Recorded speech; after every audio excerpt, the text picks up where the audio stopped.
SOAPBOX.com.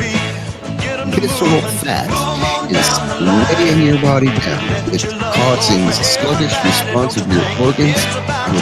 And also, I Care a Planet, Terahertz Frequency One by Life International at HighCarePlanet.com. And welcome to the program. Focused on freedom, you're listening to the People Voice Radio Network.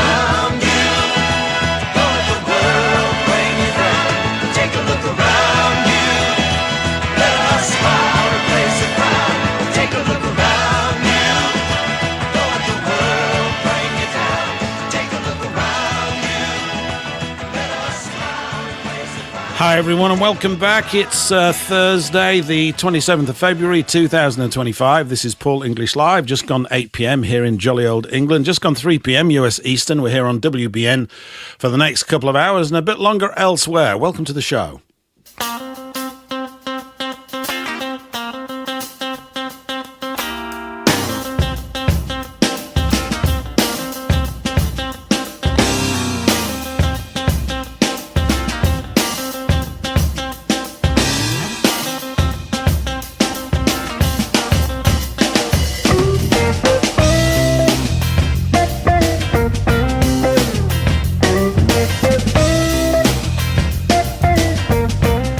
And we have the returning Monika Schaefer tonight. We're going to be talking about women, lots of them on film and in the studio. And we're going to be talking, well, we're going to start off talking about suffragettes and suffragism. Is there such a word? I don't know. We're about to find out.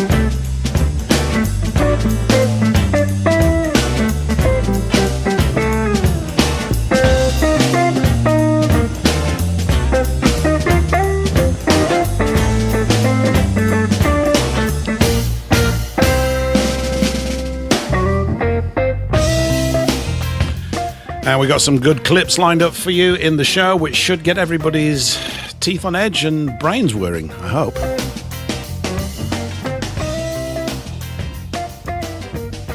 Hi everyone and welcome back. It's a jolly old, cool, cold Thursday evening here. I've decided to have toothache again for some reason, but it's not playing up right now. So if you hear me shout out "Ah!" in the middle of the show, you'll know it's struck back. I have no idea why. I'm cursed by the toothache gods. But it came back a couple of days ago. Always fun to let everybody know about such things. And somebody kindly gave me a cold the other day, so I sound slightly sniffly, but I don't think this is going to be too much of a problem for the next 2 or 3 hours as we roll through on things. As I said there in the intro, what I've tried to do today is to come with a slightly contentious title. It's not really, it's rather tame. How are we going to take the vote off of women? And if you are a woman, and you're a bit cross about all this, and you might be, who knows, you probably understand that to some degree it's slightly tongue-in-cheek, but there is a very, very serious point behind it, which is to do with our decline as a people. And this is not pointing the finger at women per se, it's pointing the finger at, well, what are we going to point it at? We're about to find out, I think, and hopefully we'll share a few bits of knowledge that we have, but I suspect we're probably going to be asking far more questions than we've got answers. I certainly feel like that. Anyway, I'm going to throw it over to the studio. Welcome to the show, chaps and chapesses. Monika, ladies first. How have you been since you were here the last couple of weeks? I am doing very well. Thank you very much. I look forward to this discussion.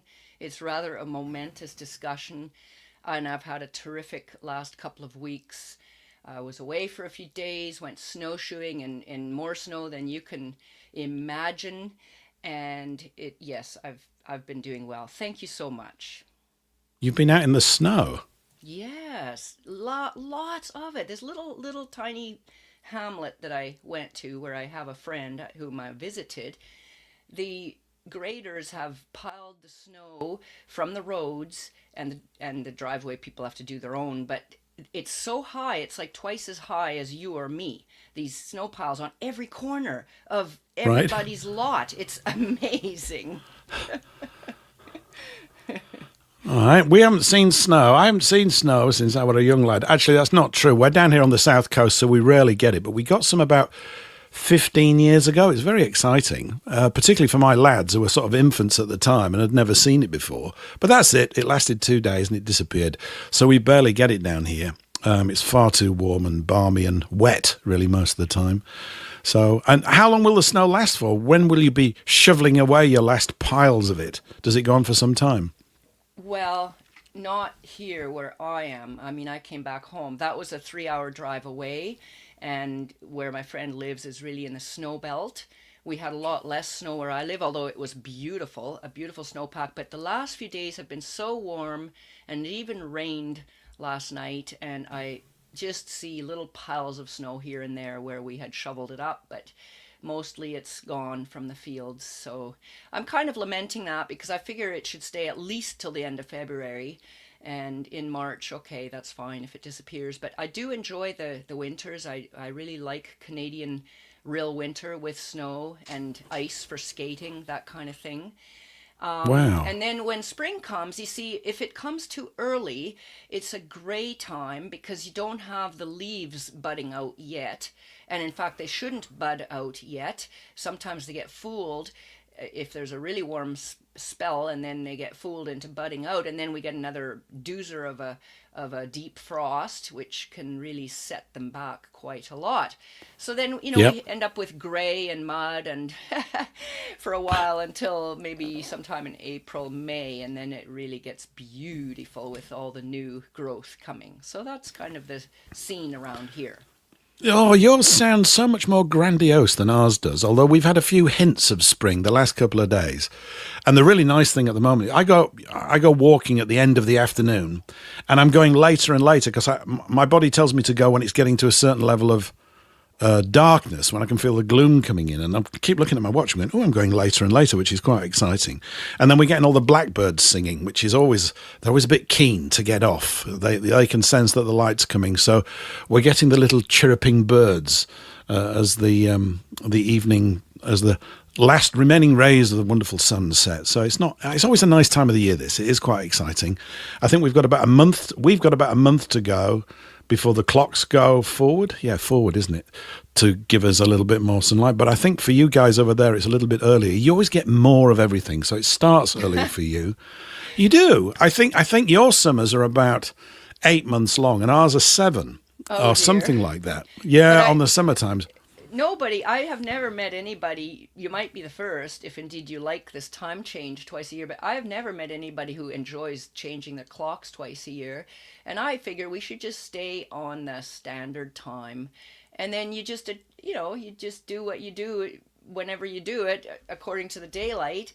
And, when they first brought this thing called daylight savings time, I mean, that's Yes. a deception right there, is it not? It is. Yeah, it's incredibly vexing. It really is. It's very irritating. I don't know why they just don't set it to summertime and leave it, but there's always these implausible reasons that they offer up. I mean, were the people in the world all cross about the lack of light back in 1482 or something like that? I'm not aware that they were. But I would So somebody vote for- invents clocks and now they start adjusting them all the time. Yeah. I mean, I would have thought for airlines as well, it's a complete madness. You think about all these schedules that have to shift twice a year. And then even if we're going to do that, we don't even change at the same time as you guys. It's mad. Exactly. Northern Hemisphere should all change at the same time, shouldn't it? Or am I just being completely tedious and boring and No, you are stuff like that? absolutely right. And in fact, Canada used to be switching it more along the lines of when Europe would switch, and then we aligned ourselves with the Americans because they were doing the longer time on the summertime. And so, the powers that be, they switched it to align with the Americans. But I vote for staying on the standard time, the winter time. That's just my vote, but that doesn't really matter now. I don't set an alarm these days anyway. But, for the school children, especially the teenagers, to get up earlier for school, that's actually kind of hard on them. I've read stuff and seen stuff about the biological clock of young people, especially in those teen years, that they actually do better to have a little extra sleep in the mornings. So anyway, that's To just lie in. 2 bits. To just lie in for a long time, like big lazy oafs, as my parents. Get out of bed, you lazy oaf, is what I was, You can't stay in bed all day, can't I? No, and all that kind of stuff. Oh well, we've all got that. I'm spending more and more time sleeping recently. I think it's still that coming out of the winter thing. It's always that way. Anyway, that's a really good rundown of Canadian weather systems. I like that, and maybe we can have some time wars. Maybe we can get a big time war going, for people that want to change the clocks and people that don't. But it is a berserk. It's just another way of confusing us and knocking us slightly off beam, I think. Can't understand it at all. Yeah, absolutely. I agree. Cool. Eric, how are things out there on the sunny, beautiful east side of England? How are things going for you? They're excellent. But of course, as it's Fockham Hall, we're 1 hour ahead anyway. So, but yes. I'm old enough. Yeah. Oh, yes. It's You're on European time, are you? Yes, we're summertime all year round. But the thing that gets me is that they did an experiment in the late 60s, early 70s, where they kept the clocks all the same all the time. And it was great because, I was very, very young at the time, but you get up and it would be dark when you went to school, and then you'd have people didn't get depressed. But there's this strange campaign that started where they said that children are getting run over in the mornings because it's dark, but they didn't worry about them coming home in the dark, which is a bit weird. So they worried about them in the mornings, but not in the evenings. And then they said that there was some school children that got killed in Wales when a bus careered off the road in the dark, in the darkness, and run them over. And many years later, there was a television show on that used to investigate things like this. And they went along to this place in Wales and they couldn't find a shred of evidence for it happening. It was invented. It never happened. Then there was a hidden hand involved in turning the clocks backwards and forwards.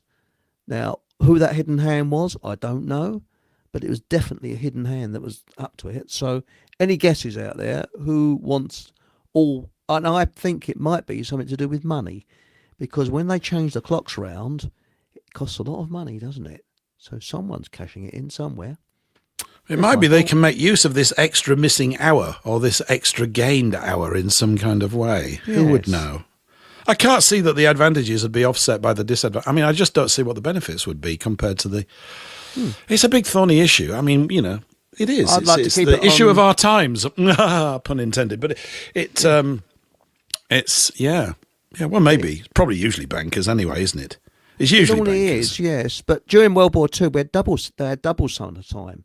And apparently, so my parents told me, so they went 2 hours ahead because of production for workers and things like that.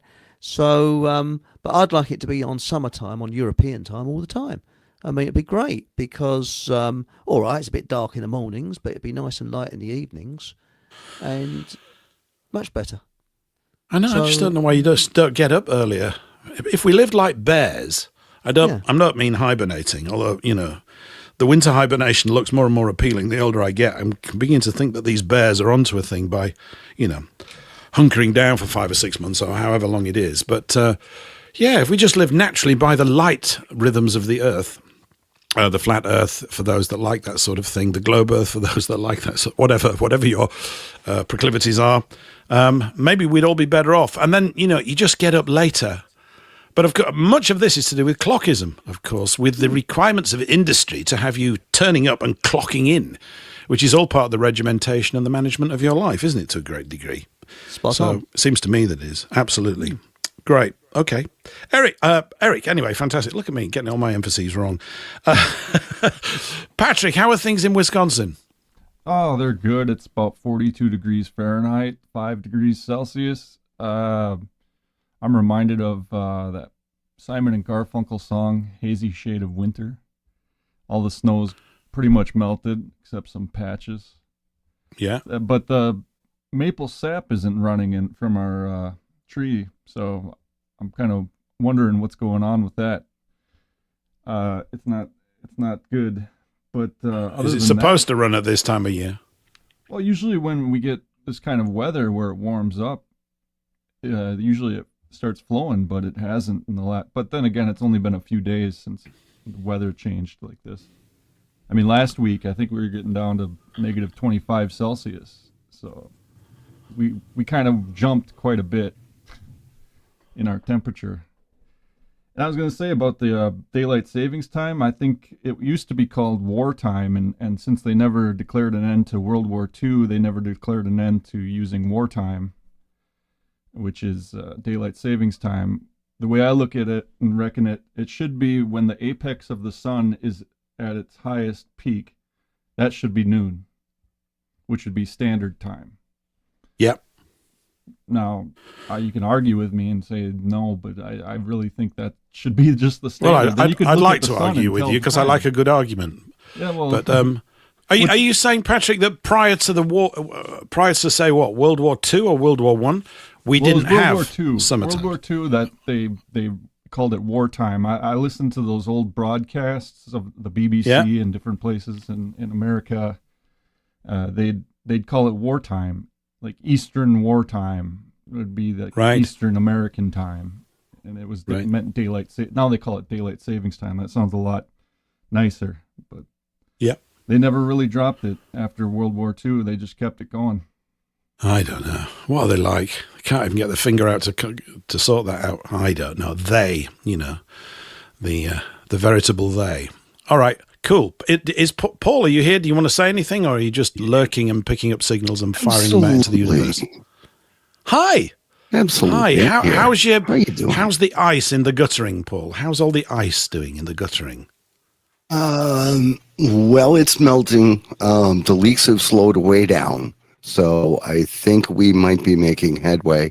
One thing I did want to mention is I wanted to thank you so very, very much for having a radio show on my birthday. I turned 18 today, so I'm very happy to be of the age of majority, or I guess because it's 18 Celsius, I would say that's extra majority. But whatever. Well, happy birthday to Paul. Well done. So you've got a great name as well. So I think it's always good when people call Paul have a birthday. That's fantastic. Well done. Well done for arranging it on a Thursday. That's excellent. Average. Yeah, it's quite good. I'm not suffering from Chinese water torture at the moment, and it's my birthday, so it's all good. And does this mean you're old enough to go out and buy a beer now? Can you do that? Can you go and buy a beer? I actually have cold snacks in the refrigerator. I'll be popping those open a little later on. During the show. Try to be muted when I snap. It's lowering the tone around here. Cool, fantastic. Well, introductions all made. Welcome everyone to the studio and to tonight's wonderful topic. I think, anyway, I've been thinking about this actually on and off for years. There were loads of stuff I read about 10 or 12 years ago. And I just called this show "Women to Lose the Vote?" ? Not because I expect them to lose it, but it throws up all sorts of little questions. I just think it's a good place to start, really. Because it actually does naturally move into pretty heavy topics about where we're going as a civilization, if we still consider ourselves to be one, where we're going as with a Western man, that kind of thing. And Eric, I saw some comments of yours earlier today on Telegram about the early days of what the suffragettes. I don't want to stick on the suffragettes all night long because they're just the starting point. But some of the early goals of the suffragettes were not quite what necessarily everybody thinks. I saw you write something about that a little bit earlier today. That's right. Yes. What's happened is the suffragette movement was actually started by men. It was Emily Pankhurst, I think it was her husband that started it. And it's been corrupted, our view of it, because there's two major things, and I won't go on too long about it. One is that in those days, and I'm talking about 1890s, 1880s, men sometimes had 2 votes or several votes, and they thought that the idea was if a woman, if their wife could get the vote, then that extends their power. So that was what was really behind it. And they said it would only be women of, shall we say, of the upper classes and the upper middle classes that would get the vote, not the working class. then in the 60s, the communists corrupted our view of it to say that, they fought for all women to get the vote. No, they didn't. And the reason they gave women the vote in 1918 is this country was on the verge of a revolution at that time. So, but only women over the age of 30 were given the vote, and they had to own property. And it was only much later that every woman could get the vote. And so in 1918, women got the vote. In 1921, very strict gun laws came in with the 1920 Firearms Act came in. Yeah. So a lot of changes happened in just after the First World War to, shall I say, offset a revolution, because men were coming back from the front line, realising they'd been conned, totally conned, and they were extremely angry, and they're extremely fit, the ones that weren't injured, and they knew exactly how to handle weapons, which was very worrying for the government at the time. So this idea that women, chain themselves to railings and things like that so that every woman could get the vote, I'm sorry, that myth has been peddled since the 1960s. Just have to look, when you look right into it, it was only some women could get the vote, not all women. So that's a corruption of the suffragette movement. I hope that I've actually, shall we say, that is... I could go on further about it, but I think that's about as much as I can waffle on about tonight. No, it's good. It's really good. I'm trying to think about what years we're talking about. I mean, when I think of, is it 1890s. Emmeline Pankhurst? What years are we talking about? 1880s, 1890s, 1900s. There was that woman that threw herself under a racehorse. Yeah, I remember. That's what I was going to come round to. Yeah, I'm not as old as you, so I don't remember it in my youth. Oh, I was there. I was at the race. My horse came in, actually, each way bet, 8-1. Brilliant. Yeah, we had a good day out that day. It was grand. Luckily, the horse was okay. I mean, the people were very worried about the horse, but it survived, I think. Right. It didn't have to be put down. Yeah. No, seriously, they don't know whether she was mentally ill or not. So, who knows why she did it. Is that what's referred to as first wave feminism? I've seen these phrases. I'm going to be asking as many questions. It's not as if I'm knowledgeable about this, which is why I'm kind of really looking forward to it. They were terrorists. They were early terrorists because they actually planted bombs in places. Seriously. They wanted the vote that much? They put votes. Seriously, they planted bombs in different places to go off. And quite a few of them, they were so badly done, they were found out, luckily, and they didn't injure anybody. But I'm not too sure about this. There may have been some injuries or deaths from these bombs, but they were actual terrorists. Believe it or not. If you look into it, they planted bombs. Yeah, Paul. Yeah. So over to you, Paul. I think probably the reason...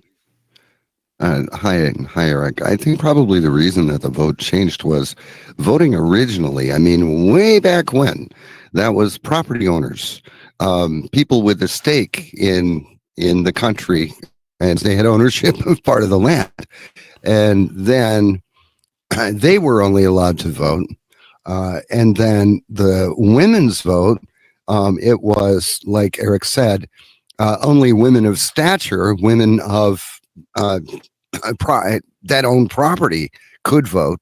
But between the 1900s and 1930, they were putting this whole de facto system together, and they knew that eventually nobody's vote would matter and nobody was going to truly own property. They were only going to have beneficial ownership of it through registration of their property deeds, warranty deeds, their vehicle titles, all that happy stuff. Nobody was actually going to own a lodium in any property, so they just opened the vote to everybody. Now, that being said, the vote really doesn't matter, because if it did, they wouldn't let you do it. So yeah, I really don't see what the big deal is. Spot on. I don't know. Spot on. Absolutely spot on there. Yeah. Well, because there's kind of there's a few little subtexts in this line, women to lose the vote, because it assumes that actually having it is something of value, which of course you've just said it isn't, and I would agree with you. I don't think it is. I mean, it's valuable to the would-be controllers in the sense, I think we touched on this last week when we were talking about this common law stuff. Everybody thinks that they're participating in democracy by casting their vote every X years. 4 for you guys over there. It seems to be a permanent voting sort of thing. I think it's about 5 or 6 over here. Who cares, really? But that's part of the deception. Oh, I voted, therefore I'm participating in democracy, therefore I'm responsible for the outcome, or at least they'll jolly well try and make you responsible for it when all their decisions go bad, which is all the time because all their decisions are bad. And so you get the blame for it. And so people end up being cowed. What? I vote, therefore I am. I think that's it. Bullocks. Whereas the idea of qualified voters seems to make sense to me. I mean, is this me being a sort of elitist? Why would you wouldn't allow an idiot, not that there are any, of course, left these days, but you wouldn't allow somebody unqualified, a carpenter, for example, who would be brilliant working on your tables and things, but you wouldn't allow him to service your car engine if he just said he was a mechanic but knew nothing about it. In other words, qualifications are there to convince the customer that you're actually good at what you're doing. And is it possible? I hate to quote Winston Churchill. You know me, we don't like it. But the problem is he came out with all these tremendous aphorisms. One of them was, the argument for democracy seems good until you spend half an hour talking. I'm paraphrasing like mad. And unless you spend half an hour talking to the average voter, and then you realize that it's doomed because people are and misinformed, of course, intentionally by the systems that are in place. So it's not, I mean, even that we've got the vote type thing is just a sort of Pyrrhic victory. Is that right? I think it is, really. It sort of seems to be so meaningful, but it isn't. I can understand why they were doing certain things back then. And I've read sort of essays and the like that suggest that this was kind of needed. I mean, I don't know. Although Eric knows I'm quite old, I actually wasn't a young man in the 1880s. So I just don't know how hard done by women were. Although if you read of the plight of the poor in the cities, courtesy of Dickens and other writers, you can see that it was not a particularly pleasant life. It was incredibly tough and horrible. But then these weren't the people who were being targeted to acquire the vote, given what Eric's just said, which makes complete sense as well. So it's almost as if there's a genuine need for it in 100 years ago, but as we know, it's morphed into something far more deadly. And I do mean that. I think it's deadly what's been built upon, by this emancipation of women. Yeah, Monica. I have really enjoyed listening to you guys. This has been so good. And that one sentence by the young Paul, I'll just distinguish the Pauls since he's having a birthday. If it really is your 18th birthday, I don't know if that was serious or not. But anyway, the young Paul, the one sentence you said that they were giving everybody the vote because they knew that in the end, nobody's vote would count because they want us all without property, owning nothing, which is in today's age, we all know that phrase that, you will own nothing and you will be happy, not. And this is so true. But yes, that is the history. The vote used to belong to property owners, but I learned lots of new things just in listening to you guys describing some of the history of the vote and when it was changed and who it was given to when and this kind of thing. And it was different in different places. I remember, I think it was in the 1980s, learning with like just great shock at that time that, the last canton to give the vote to women in Switzerland just gave, there was a canton in Switzerland who hadn't yet given the vote to women. And that was in the late 80s, I think. And I remember being so shocked because at that time that was just such a foreign concept to me that women didn't have the vote, Yeah. So anyway, when you were discussing this topic that you're going to focus on this, and I wanted to join you all, and I really gave this a lot of thought, this whole topic, because I'm telling you, being in on this discussion, it is almost as momentous for me as back in 2016 when I put that fateful video out on the internet, the one that got me in trouble, but this is not a topic I'll be going to jail for at all, but it is, I'm just saying that it is big because as a woman, and I was born in 1959, and so I was I grew up at a time when, at that time, most mothers were at home. My mother was an at-home mother, didn't have outside work, and she raised a family of 5 children, and that was quite normal at that time. However, then I grew right into that era where the feminist movement just really, really seeped into our everyday consciousness, and it then began to really shape me, but I would say not as a child, but as a young adult.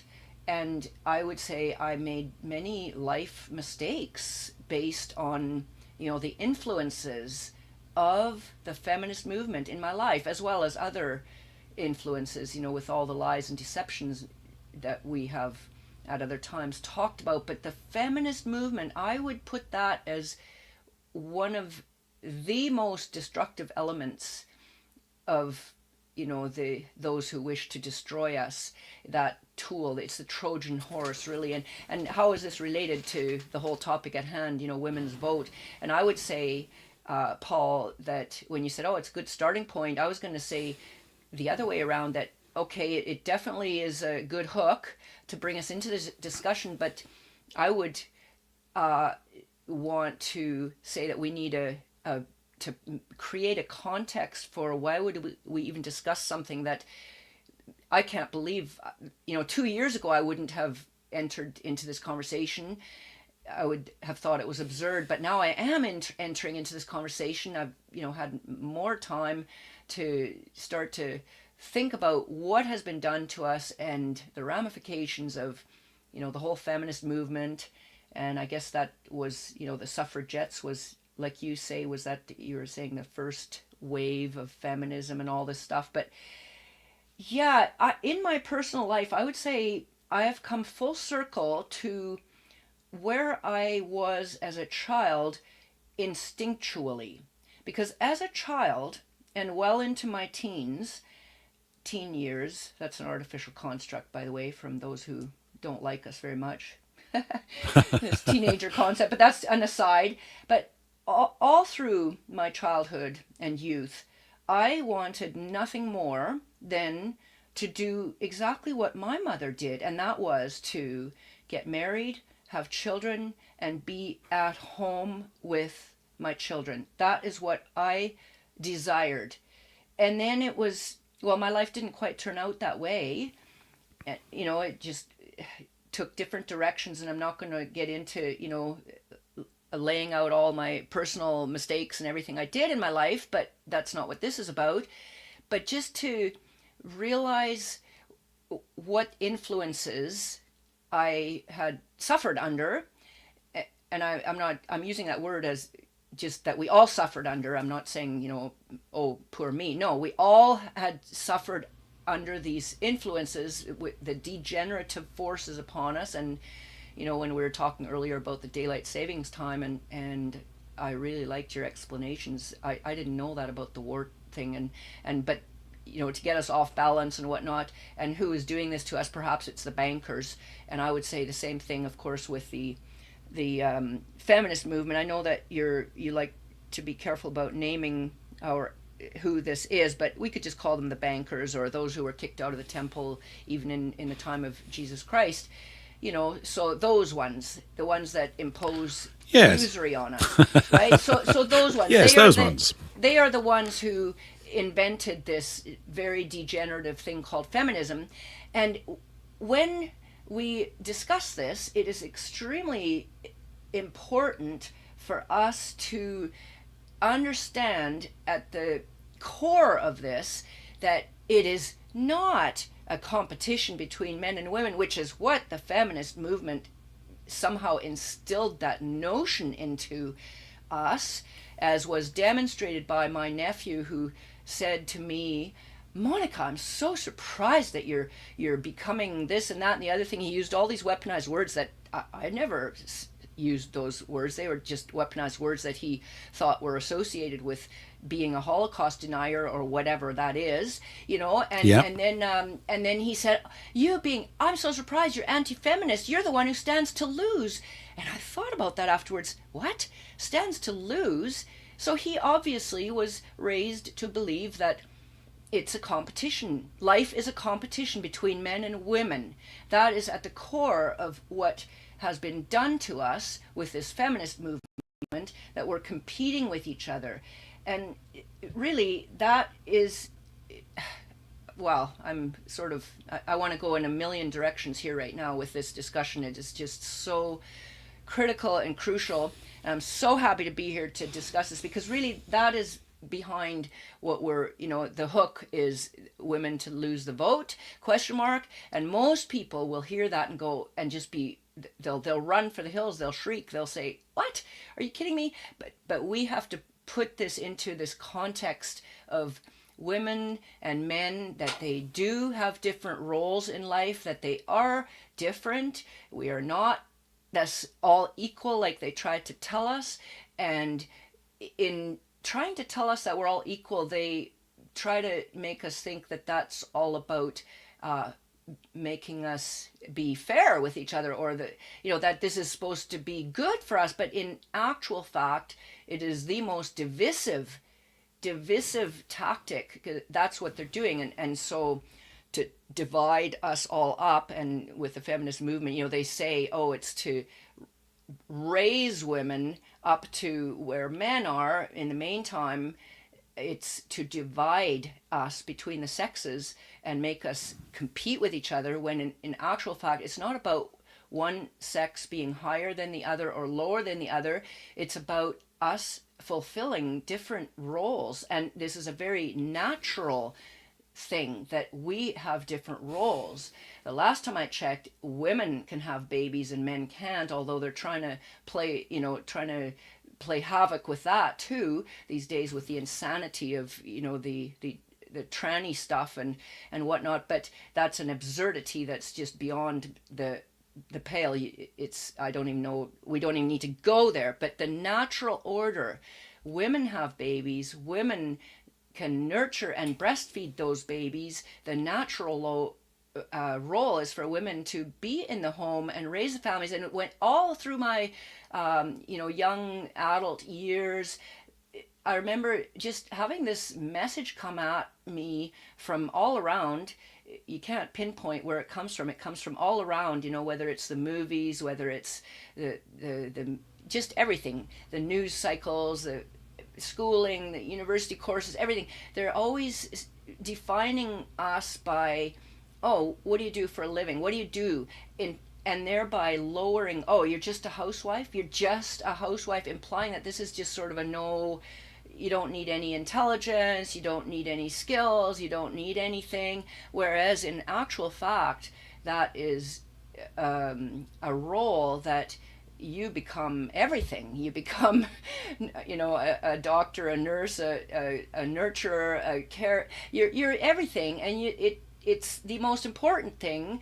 It's not to be diminished, as in you're only a housewife, or it is unbelievable how that was done to us. And the other aspect about it, they tried to make the women think that they were somehow oppressed being in the home, somehow just oppressed and enslaved being in the home. And I can think of nothing more freeing than if your role is to take care and nurture and be the homemaker and the care, the carer for your children. How free you are. You can decide the course of your day. Oh, instead, it's much better to get out of that oppression and go to work and clock in, as you used that word earlier, Paul, to clock in and, press that time button and then, be away from your children, put them in a daycare, somebody else cares for them. Then you're a slave, and you're working. Then if they are trying to tell us, oh, you're being oppressed by the man, the husband, oh, but now you're going to go to work for some man in a factory, like the whole thing is absurd. Anyway, I've kind of talked enough for now, and I'll take a pause, but there's just some context to put out there. One more thing I'll say is that when we have this discussion about the vote for women, and I know this will come up, that okay, ever since women got the vote, then things went downhill. And it's kind of, we have to be very careful not to be scapegoating women for things that have happened. It could be that these things happened, when women got the vote, because women tend to be bamboozled much more easily into, being all, what would you call it? Like just, oh yeah, we have to take care of everybody, and so now we're going to feel sorry for all these other people, and women I think are more easily pulled into that way of thinking, and so we're going to be voting more libtarded. But Yeah. we have to be careful not to scapegoat women, thereby deflecting from where the war is really at, and it's a war against our people, all our people. I'll leave it at that for now. Yeah, spot on with everything. I mean, I think our roles are complementary when it Yes. works right. And I think we have a sense that it used to work right. I have more than a sense of it. I was part of it as a small boy in the 1960s. And my parents were slightly older than the parents of most of the people I went to school with. I don't know why. I always asked them. They said, we just wanted to wait a bit before we had children, which was slightly different for those days as well, because most people used to get married at 19 and 20 and be in the family way by 23, 24. And obviously we know from a biological point of view, women are ideally suited for childbirth. I think around about the age of 18 to 25 are the prime years for it.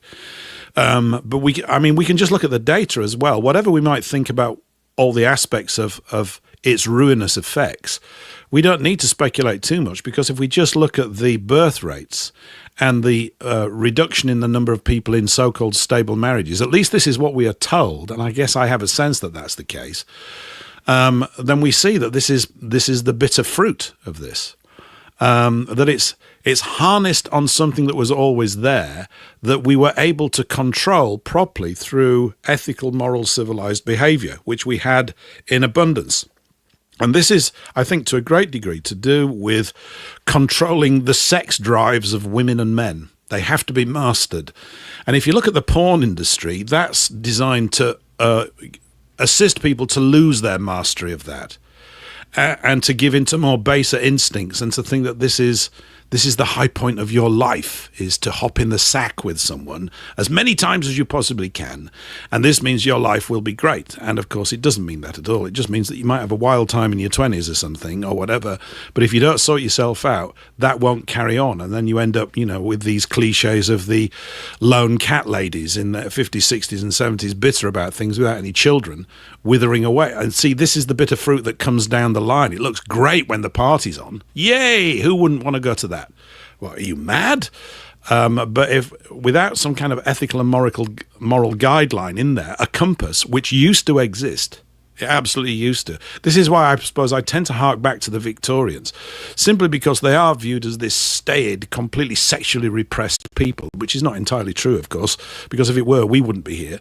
But I quite like that. I quite like the fact, this is just my personal sort of view at the moment, that people were supposedly repressed or were focused on something, their duty, as it were, to the nation. And that starts with your duty to the family. And you can't have a family, it seems to me, without a male and a female coming together in the bonds of love, ideally. You hope for that. And in most cases, that is the case, not just the bonds of lust. And developing the space in which you can raise children, the aim of which is to make them better than their parents in every regard. So it's a bit of a highfalutin thing to say, because I know many people don't have the resources to do that. And also there's this thing about reproduction cycles as a tribe, as it were. Our tribe tends to want to really nurture children as best it can. And so that's another part of this reduction in the scope and health of families, or family life, certainly here, which is economically, the vice has been on for a long time, and it's tightening with every single day, all sorts of things, so that young people think, I can't afford a house.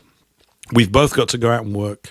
How are we supposed to get together? The goal of becoming the head of my own family is shrinking as an option in my life because of all these other pressures which didn't exist 120 years ago, because we've mentioned it here before. A farmhand over here without any credit cards or a bank loan could go out and work and support his wife and his two children, and they all ate okay, right? They just did. I don't think that's true these days. I keep hearing stories of everybody's on sort of like government welfare, which of course was looked down upon, but they've designed the system to move over to that.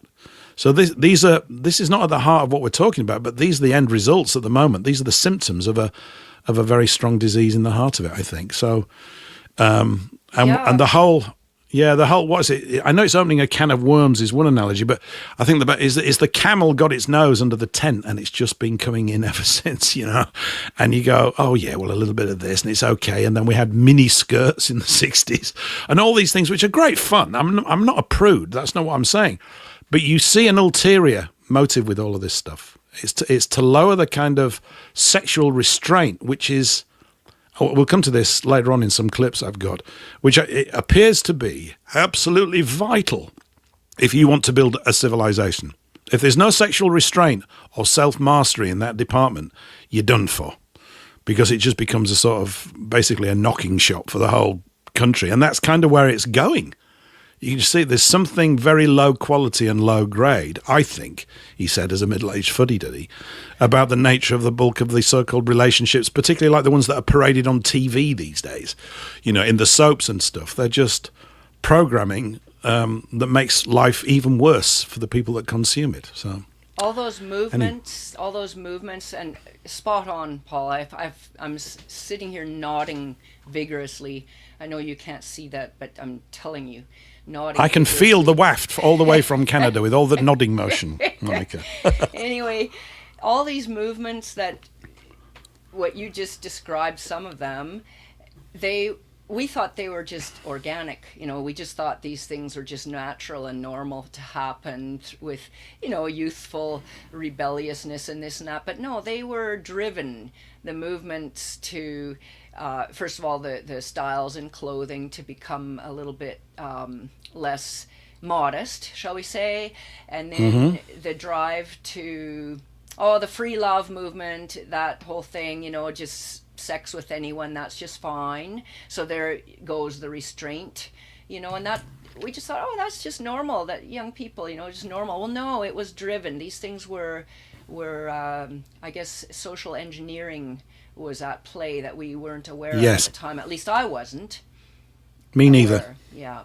Yeah. And it was all designed to lower our fertility rate. And also we were guilted into that, you know, with the Paul Ehrlich, his book with the population bomb. And that was of that certain group of people that are also the bankers, right?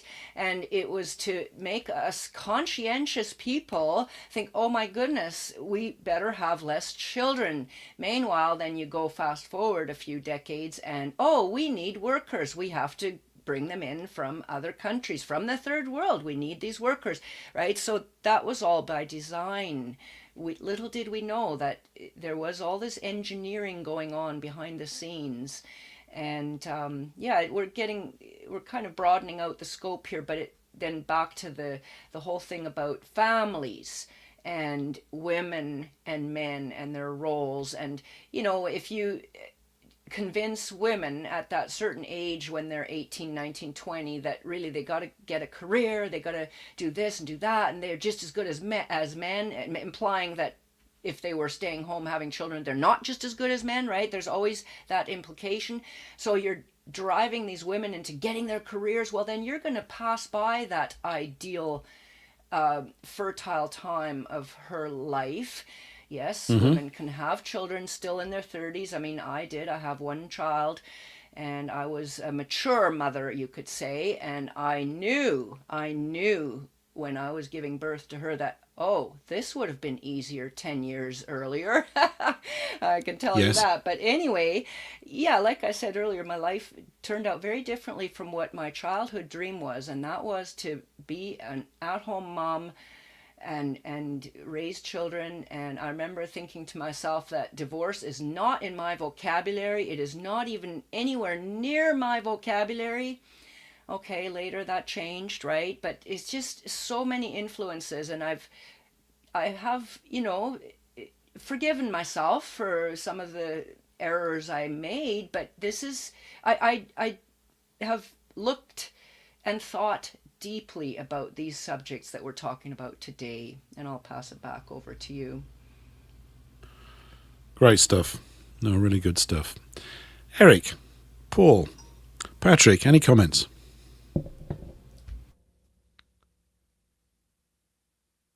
Hello? Is it not? Oh, it's not. Yeah, I can hear you now. Oh, that's Yeah, we can hear you. I think that Monica is spot on about these social engineers, because it's like what I was saying the other night. For example, now I've got no interest in football at all, but remember what we were saying, that there's a referee that lives opposite where I live, and he's getting on a bit now, and he said in the early 60s, all the pamphlets showed there was friendship between rival teams. We welcome our friends over from wherever to play, please welcome them, and everything was fine. Then suddenly they turned it round about the mid-60s to an aggressive way. Our bitter rivals will be along today, and let's give them hell on the football pitch and things like that. And then the violence started. So it's all socially engineered. And you look at these soaps, they are all social engineering. I mean, over here, Coronation Street started, I think it was in 1959, all to do with social engineering. And people follow these and believe that's how you're supposed to live. And there was a thing that the Labour Party had in the 60s called the Permissive Society. Did you have that over in Canada, Monica, and Patrick in America? The Permissive Society, big talk about it. Are you talking about, is that name of a TV show, or do you mean No. concept? It was nothing to do with television. What it was there was a party political thing of how they were making it easy to get a divorce. Oh, yes, and, yes, yeah, things absolutely. like that. It was called the Permissive Society. In fact, I don't know whether it's called. child rearing too, the permissive Yes. child rearing, which then the pendulum swung the other way into hyper control and all this stuff. But the permissive child rearing was basically to let your children do anything they want, like bring their boyfriend home and or their girlfriend home and right under your roof to sleep with and this kind of thing. It doesn't matter about. Yeah, the peak of that was in like 1969, the sexual revolution with Woodstock, the big concert in Woodstock, New York City, or near New York. And that was the big advert for it, wasn't it? The big promotion campaign. Take all your clothes off, run around in the field, smoke pot. It's all going to turn out great. Yeah. Yes. Yeah. Was it something about tripping out or something, wasn't it? Yes. But I think that also they had free expression schools as well. And what that was is they didn't discipline the child. If the kid wanted to go absolutely do lally, they just let it. And I believe we've got the results of that in positions of power today. Because when you look at these people, look at the minister here, he's not right in the head. I don't know what childhood he had, but I wouldn't be at all surprised if he had a free expression childhood where, I was brought up Victorian strict. And if I stepped out of line, I'd get a clap round the ear, and that would be it. I wouldn't step out of line. And I'd get a clap round the ear, not only from my dad, but I'd get it from my mum and my sister, who was much older than me. So, it put me in line. But the thing is, there's a generation that the parents just did not discipline their children at all. And I've had this from neighbours from hell, where you say, Shimmy, your kids are driving me mad. And they say, well, what can I do about it? Well, you're the parent, aren't you? Yeah, but what can I do about it? Because the kids are just not being told right from wrong. They're just finding out for themselves. And that was all from, I think it was Spock. Not as in Star Trek, but that Dr. Spock. Dr. Spock. And apparently, I don't know how true this is. I don't think it is true. Someone told me that Spock in Star Trek is a kind of taking the rise out of Dr. Spock. I don't know. I doubt it. But, with no expressions and things like that. But people are reading these books by these loonies that have never built children up. And people have been bringing children up for thousands of years. And suddenly, look what we've got now. We've got the results, as I say, of that.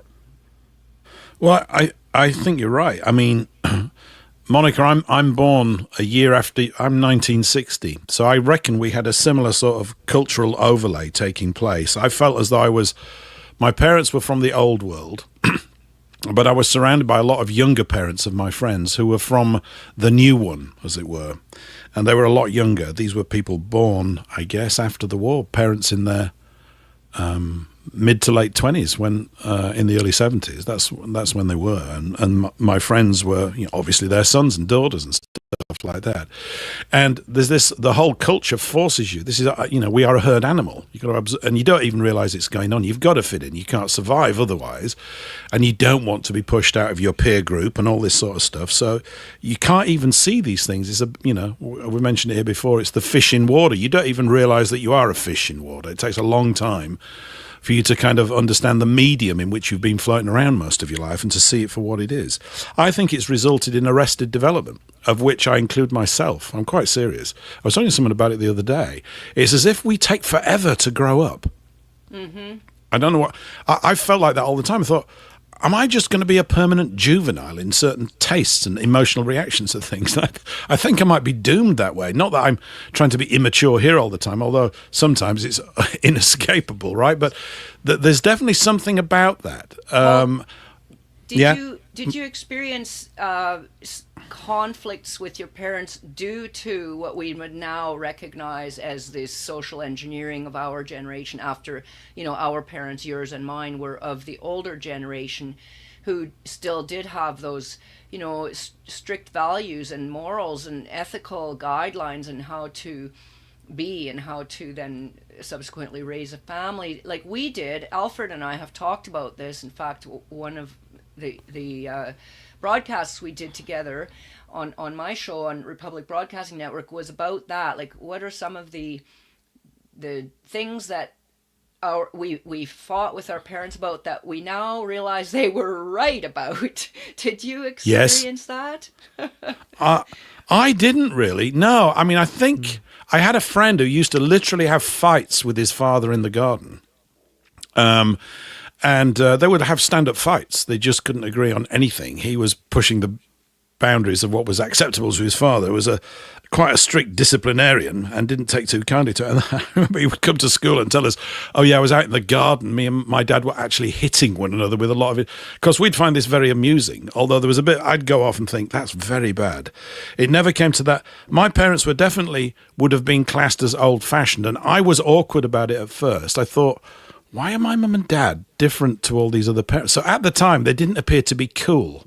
Mm-hmm. In retrospect, they actually were, right? I think the old-fashioned values are the coolest values you can have. They're the ones where you're really much more in control. And they gave me a lot of free rein as I grew up. But I was also overwhelmed by girls. I don't mean they were chasing me, although of course they did, Monica. It's just that's the way it was. That's what I totally thought they did. They did, but I didn't know what to do with them. What are they for? When you're 17 and 18, I'm serious. Yeah. So I went to an all-boys school. I was just much more interested in reading history and literature and stuff like that. And go, what's all this? And then they all wanted to listen to disco music, and that was just a complete no-no. I just couldn't even tolerate any of that nonsense. Oh, good and then. For you. And the girls in the group that I ran with, let's go to a nightclub and dance. I went to one twice. I left on both occasions after 20 minutes. I couldn't abide it. And they said, why do you go home? I said, look, even if I was to spot an attractive young lady, I didn't speak like that at the time, of course, but if I was to spot or see an attractive young lady, I was very unsure of them because I didn't know what they were going to sound like. You can't hear anybody in those places. Do I sound like an old fart or what? But I actually felt like one and was quite pleased about it. And in fact, I went back up there to see some old friends at somebody's 60th about 5 years ago, 4 or 5 years back. And one of the girls that was part of this group, they're all married and settled down and seemed to be reasonably competent. I didn't bother prying because I've not been up there for like 40 years, but it was a really fun sort of night out. And she came up to me, she said, I always liked it that way that you used to just leave and go home. I said, really? She said, yeah, it just seemed that you really knew what you were doing. I said, well, I didn't, but I knew that I didn't want to be there. It's not that I didn't like the people. I just didn't want to be doing that thing. I found it goofy and insincere and a bit daft, to be quite honest. And when I look back at, my mum and dad took photographs in these tea rooms with all their pals. When they first met, they met in these tea rooms after the war, the Astoria tea rooms in Leeds, in Yorkshire, okay? And they took photographs. Someone obviously had a camera, and they'd taken half a dozen of these things in black and white, with the edges all curled up, because that was the way photographs were those days. And I remember looking at them later on in life thinking, wow, everybody's so sharply dressed. No one was drinking booze. They were all drinking tea. They wanted to dance, and all the men were holding the ladies round the waist. These are symptoms of quality in civilization, and we don't. So look at what dancing morphed into. Yes. It morphed into this egotistical thing where I'm strutting my stuff, really, like John Revolting in that thing, which we, as lads, that film, what was it, Saturday Night Fever, we used to just fall about laughing at that. Oh, me, we just thought it was the most hilarious, noncy bit of junk we ever saw in our lives. We thought it was pathetic. All the girls, they're all in love with John Travolta, which of course made us laugh even more. We thought it was just hilarious, completely nincompoop stuff. So, but of course I couldn't go ballroom dancing back then, and I wouldn't have done, and I didn't know how to do it. But there's something in it. It's why I mention these sorts of things throughout the show regularly and go back to them. It's not some sort of nostalgia for something I had. It's a yearning for something that I think we all need, because it's a hallmark of graceful, dignified, strong people. And that's what we've currently moved away from big time, courtesy of these social engineering projects that we're talking about. Anyway, we're just at halfway through the show. And I'm going to take a ludicrous interlude now, if I can just dig it up. Where is it? Because normally we play a song here. If I can just find it. Where is it gone? Dum, dum, dum, dum, dum. I will have it here somewhere. Have you heard of a chap called Jack Hodges? I thought I'd pick out something that was very old. We played a song the other week from 1921. And this is not from 1921, but Eric, this is specially for you, this song. That's very kind. Thank you. It is. When I heard this song, I immediately thought of you. You'll know why. Okay, it's very quaint and odd and oldie worldy. It's from 1933. It's by somebody called Jack Hodges, okay, and it's called The Raspberry King. And you will understand why when I play it. This is 3 minutes. We'll be back after... See, he's off already. We'll be back. A slight change of pace to lighten the mood. Then we're going to go into some even chunkier stuff after the break. Back after this.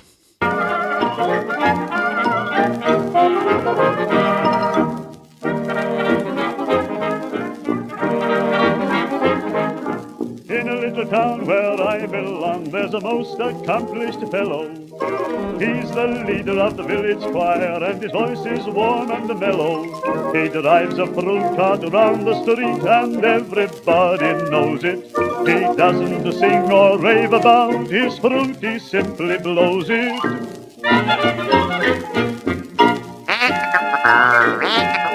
He's doing it all day long. It's better than any song. Though it isn't very pretty, you've got to admit it's cute. So all together let it go. Eat more fruit. It's certainly come to stay. It's a treat to hear him say, hey, fruits in season plenty there is, apples, plums, and the old raspberries. Everything is fresh today.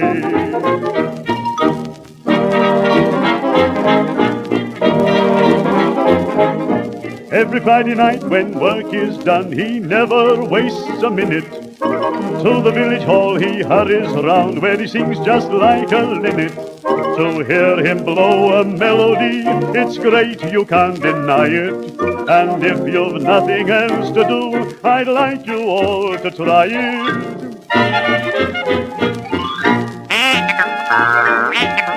Get ready and do it now. It's easy when you know how. Though it isn't very pretty, you've got to admit it's cute. So all together let it go. Eat more fruit. It's certainly come to stay.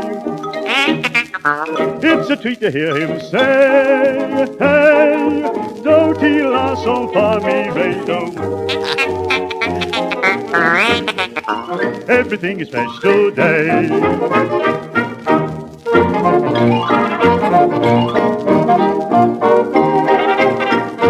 It's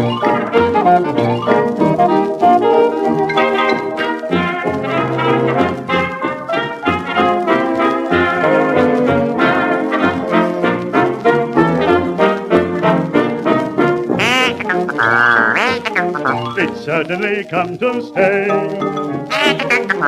It's a treat to hear him say, hey, fruits in season plenty there is, apples, plums, and the old raspberries. Everything is special day.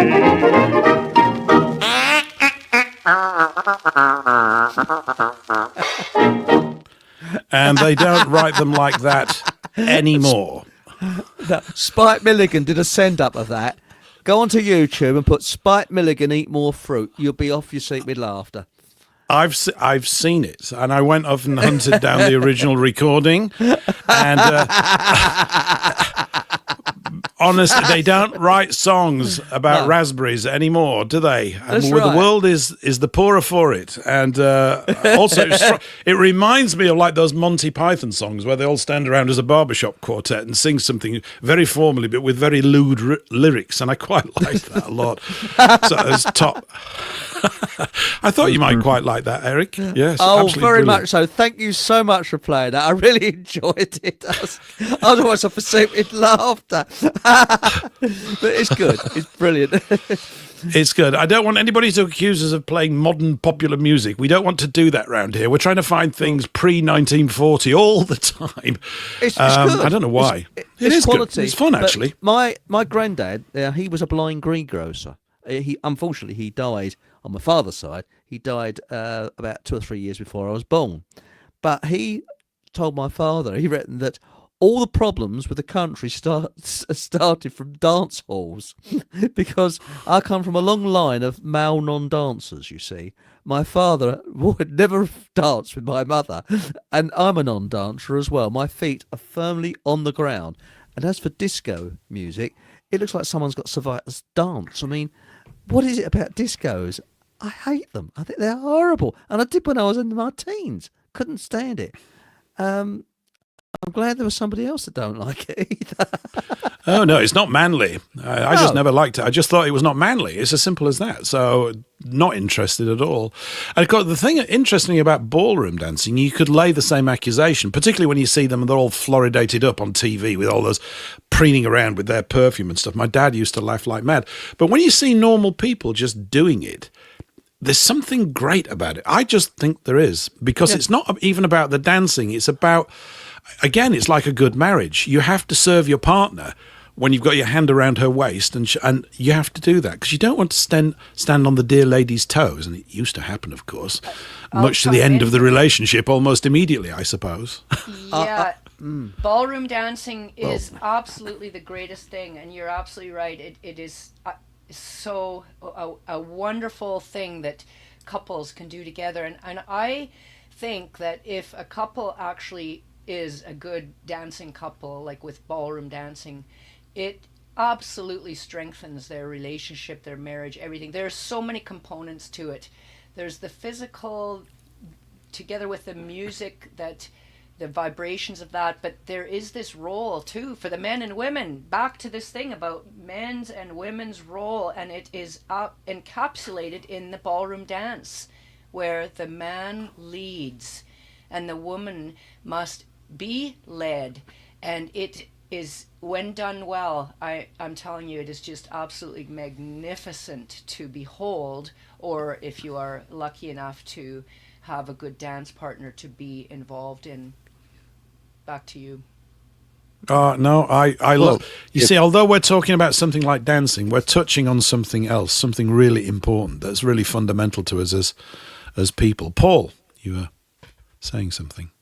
Well, when it's done well, it's amazing to see. But when it's done very poorly, it's hilarious. So they've got both ends of the spectrum. Yes. Spot Yeah, on. it's true. It's true. It can be very hilarious. It can. In fact, some of the best comedy sketches are people completely cocking up ballroom dancing. It's because you're striving to actually create something beautiful, and most of us actually can't. Actually, or intermittently, maybe 2 or 3 times in your life you might do it. But most of us are moderately skilled in that department, particularly given the way that we've been raised. You know, And you're absolutely spot on. I was dragged along to dancing Well, classes. by Not a girlfriend. everybody. Not everybody. No. Well, I was dragged Oh. along to dancing classes by a girlfriend who later became my ex. And when I told my dad that I was being dragged along to dancing classes, he said, "You're not one of them, son, are you? I mean, you're not..." Because he always thought that dancing was for women and puffs and nothing in between. So only puffs dance, you see. So I got dragged along to this dance class, and we danced to a record. I've never heard of it before, because I asked her, and it's called "Get Off My Bloody Foot." Does anybody else know that record? I've just never heard of it before. I was never taken ballroom dancing, Eric. No. It's one of the big gaps Well- in my life. I never was. She said that dancing with me was like dancing with a Panzer tank with a dodgy gearbox. Yeah. She said, "I've got no sense of direction whatsoever." There's a girl with some verbal imagination. I quite like the sound of this. Yes, she sounds grand to me. I'm a bit She flat-footed really is. as well, Not which doesn't help me. The thing is, not everyone can be Fred Astaire. But then again, I think he was given entirely too much credit, because Ginger Rogers had to do everything he did backwards and in heels. I'm just saying. Yeah, no. Yeah, it takes two to tango, as they say, really. Actually, my mum and dad used to have disputes over dancers. My mum loved Gene Kelly and my father loved Fred Astaire. It was the only point of contention that I can ever remember. It never came to a sort of vicious argument about it. But my dad would just go, "No, I'm a Fred Astaire man, really." And my mum would go, "Oh, he's too slow." And she wanted all that dynamic jumping around by Gene Kelly in the rain and all that kind of stuff. So, yeah.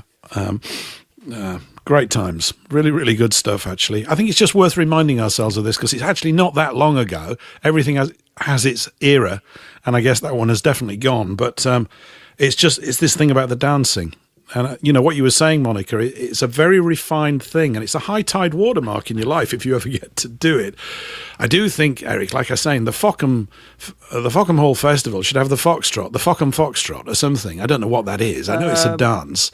Yeah. Well, someone in chat has suggested that what you've just played this must be the Fockham Hall National Anthem. Well, I think it should be. I think can you imagine we could all stand and salute to that? I think that'd be quite good, actually. The Raspberry King. Yeah, it's Raspberry a King, tremendous yeah. song. Absolutely. Yes. Right. I'm gonna change pace a bit. We're gonna go into something a little bit more serious now. I don't know if he's still producing videos. I don't know if you've ever come across him. An American chap, very softly spoken, quickly spoken, and very articulate. You're about to hear him. Who went under the name, probably still does, of Black Pigeon. Black Pigeon Speaks or Talks, I think it was. And about 2015 or 16, he did a video called, brace yourselves, "Why Women Destroy Nations." Okay.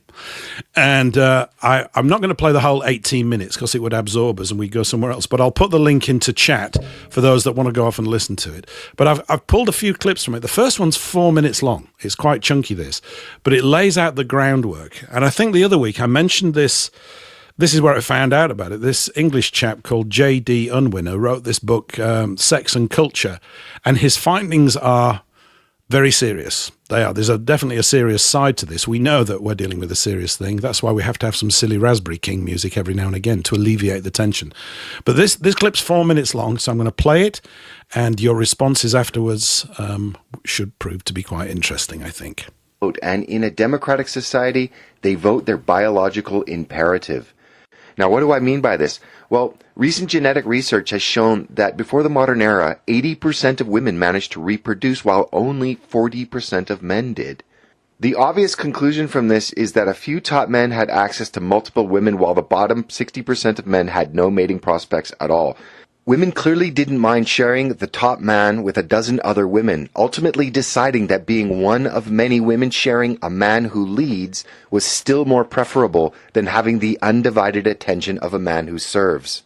Commenting on this, Roy Baumeister, a prominent social psychologist who teaches at Florida State University, had this to say: "It would be shocking if these vastly different reproductive odds for men and women failed to produce some personality differences." He went on, For women, the optimal thing to do is to go along with the crowd. Be nice, play it safe. The odds are good that a man will come along and offer sex and you'll be able to have babies. All that matters is choosing the best offer. We're descended from women who played it safe. For men, the outlook was radically different. If you go along with the crowd and play it safe, the odds are you won't have children. Most men who ever lived did not have any descendants who are alive today. Their lines were dead ends. Hence, it was necessary to take chances, try new things, be creative, explore other possibilities. Many societies, including the West, long ago devised a simple plan to stop the inherent infighting that occurs because a large majority of men in the in-group don't have sexual access to women or the ability to reproduce legitimate children. The entire basis of Western society was the male agreement to keep only one woman in public so that every male has near equal chance at reproduction. It's for this reason that organized and advanced civilizations have always needed to agree on the equitable distribution of women so as to incentivize its men to produce and have a stake in the society's health and security. But this, like other cultural arrangements that held the West together for centuries, is breaking down, and can be observed in something as basic as the fact there are no Western countries that are even at replacement levels in their birth rates. This again can be laid at the feet of loosening of sexual morality and the dating habits of young women. Colloquially called the 80-20 rule, what it basically means is that the vast majority, the 80%, are sexually pursuing the top 20% of men. This is highly damaging to the formation of monogamous couples and the successful formation of families, and the children that will be the next generation of any given country. And we'll be talking about this more later in the video, but if you're interested, see Google for more information on this. Also, one thing to understand is that female psychology has always been about adaptation. In our tribal past, if women of conquered tribes didn't submit to their new masters, they faced death along with their husbands, brothers, sons, fathers. Even today, many women seek out aggressive men, whether consciously or not, as it seems that this psychology has been ground into women after countless years of our species' evolution. That means criminals, gangsters, and mass murderers are always going to be more attractive to women than hard-working, honest men. They always have been, they always will be. Think of how many women throw themselves at drug dealers versus, for example, math teachers. Sexual attraction is based on this reality for many women, regardless of whether they admit it or not. And the feminization of men in the West, adhering to the repetitive and decades-long diatribe that vilifies anything and all things masculine, are no longer, for many women, attractive potential mates. Especially for women in their critical prime childhood-bearing years. But I do add, this may and does change for many with age. The culture of the sensitive man, the emotional man, the compassionate man is at odds with what women are biologically predisposed to desire. So quite a lot in that. I don't expect you to remember it all because it's packed with engaging, let's call it that, engaging points, which we may at first hearing not necessarily agree or even disagree with. The one that leapt out at me, it's brilliant stuff. The one that really leapt out at me is only 40% of men ever reproduced. That I had no idea. Staggering, isn't it? Absolutely staggering. I suppose many got slaughtered in wars before they even got round to doing that. I know that in ancient Greece, certainly in Sparta, you weren't allowed to go into the army until you got a son. They wouldn't let you in. Wow. That was purely for logistical reasons. No army left. You keep going. If you were to go off and get beat, where's the next army going to come from? And of course, they wanted the fittest warriors to produce the fittest sons who were going to be the best warriors in the subsequent generation. But he unpacks in just those 4 minutes. There's so much stuff.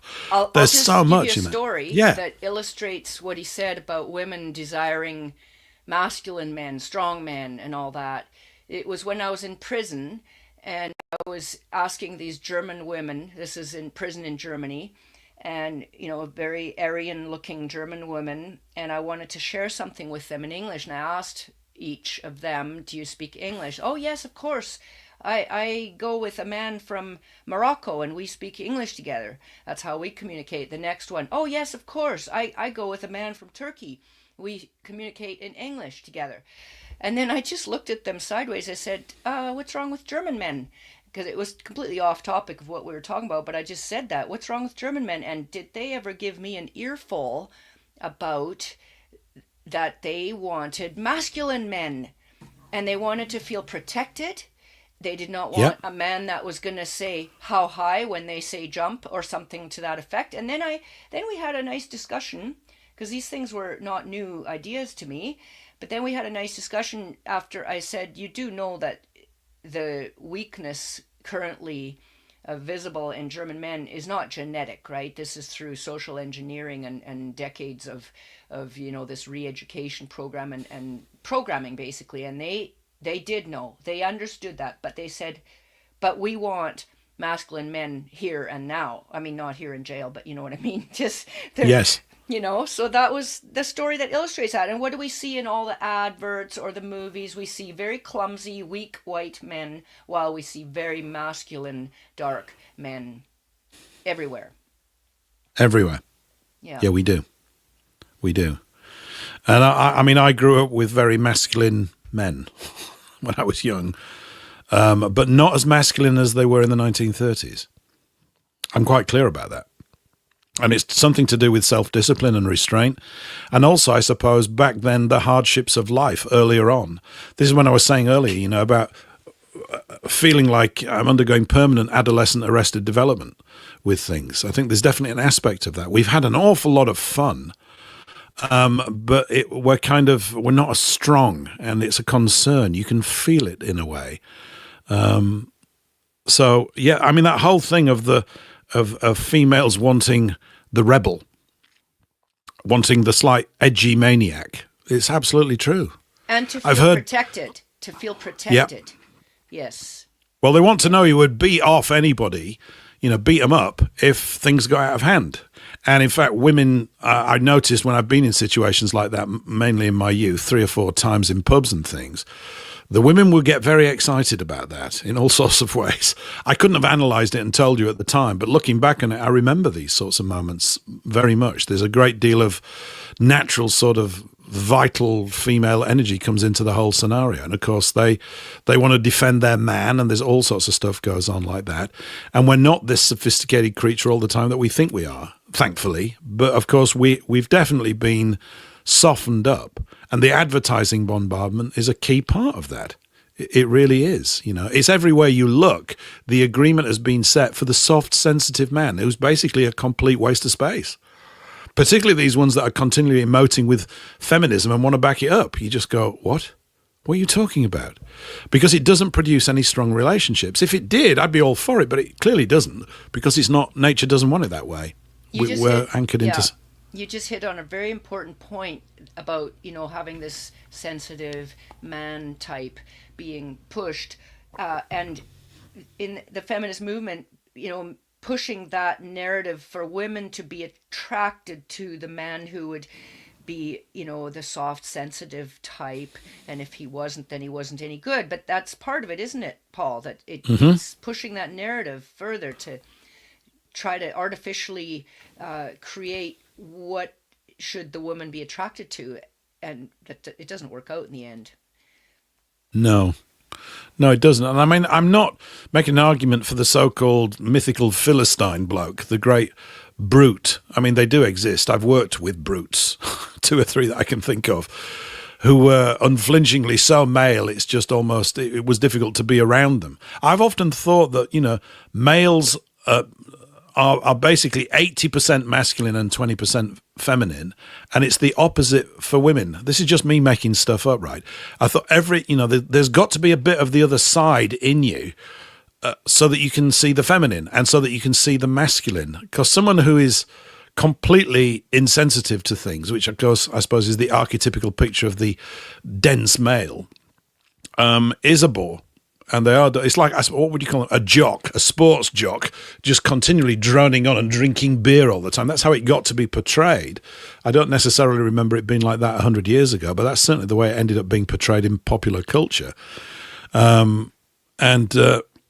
Yeah, it's a challenge, because the more you look at it, the more you see that every single aspect of the sort of behavior patterns that we are subjected to, courtesy of the TV, are reinforcing these stereotypes. And it's monkey see, monkey do. There's no point blaming people for that, because we're all like that. The only difference is you suddenly go, hang on, I'm being had. Some of us just go, I'm being had here. This isn't right. There's an instinct that hopefully kicks in. We want it to kick in with everybody, but it doesn't always do that.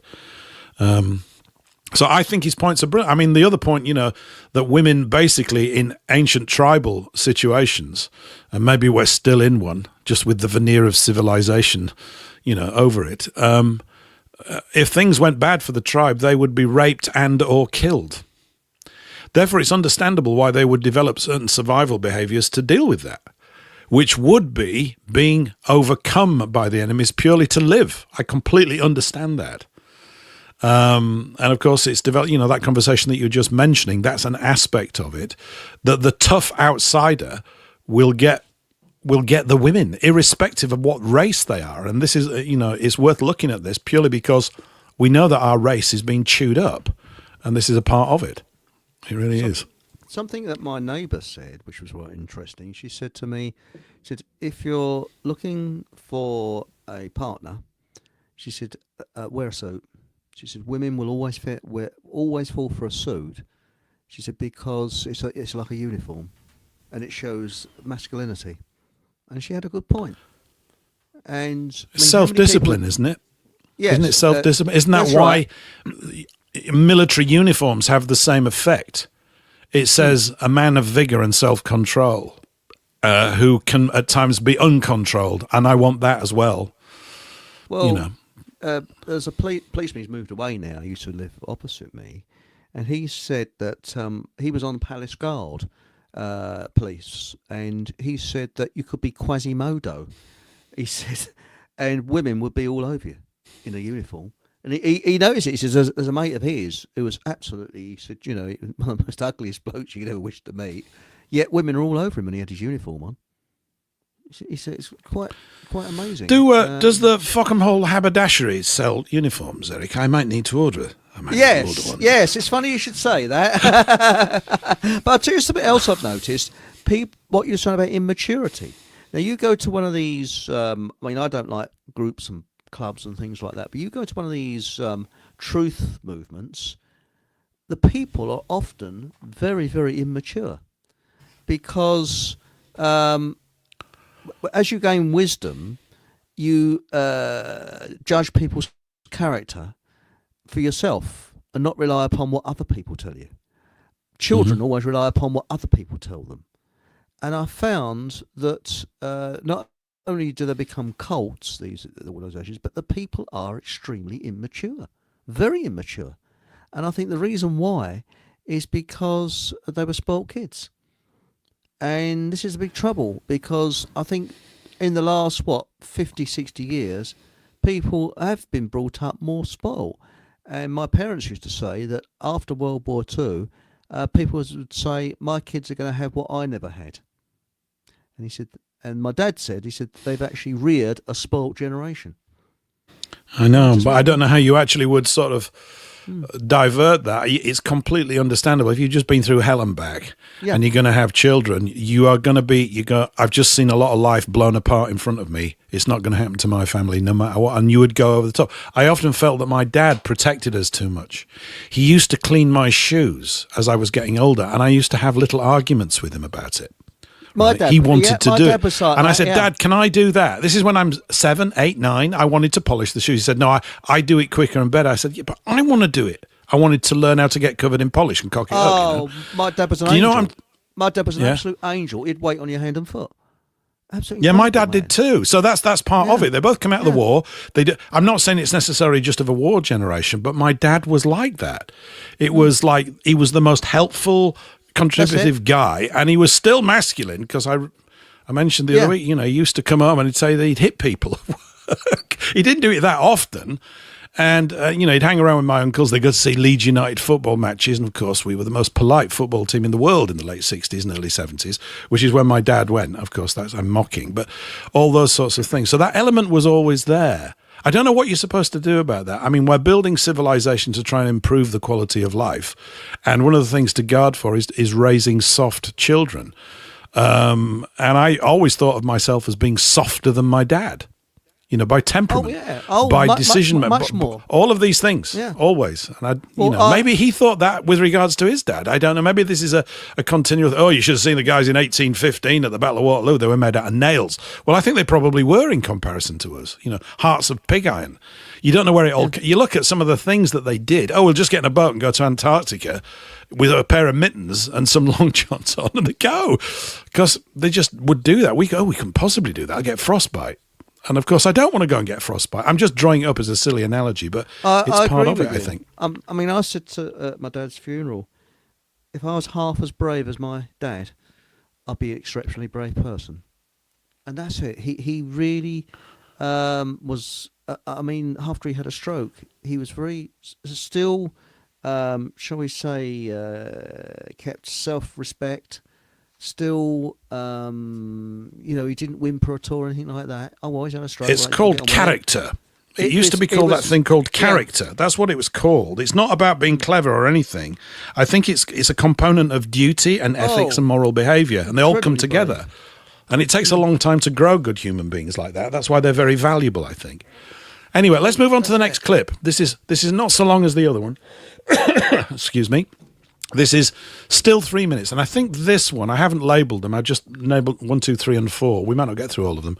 It's from the same video a little bit later on. I think this refers to this book, or the author of this book, and certain discoveries there. The half-century-long experiment of women's liberation and political enfranchisement has ended in disaster for the West. When you begin to start connecting the dots, you realize that since women have been given the vote, the entire center of politics and thus Western society has shifted ever more to the left.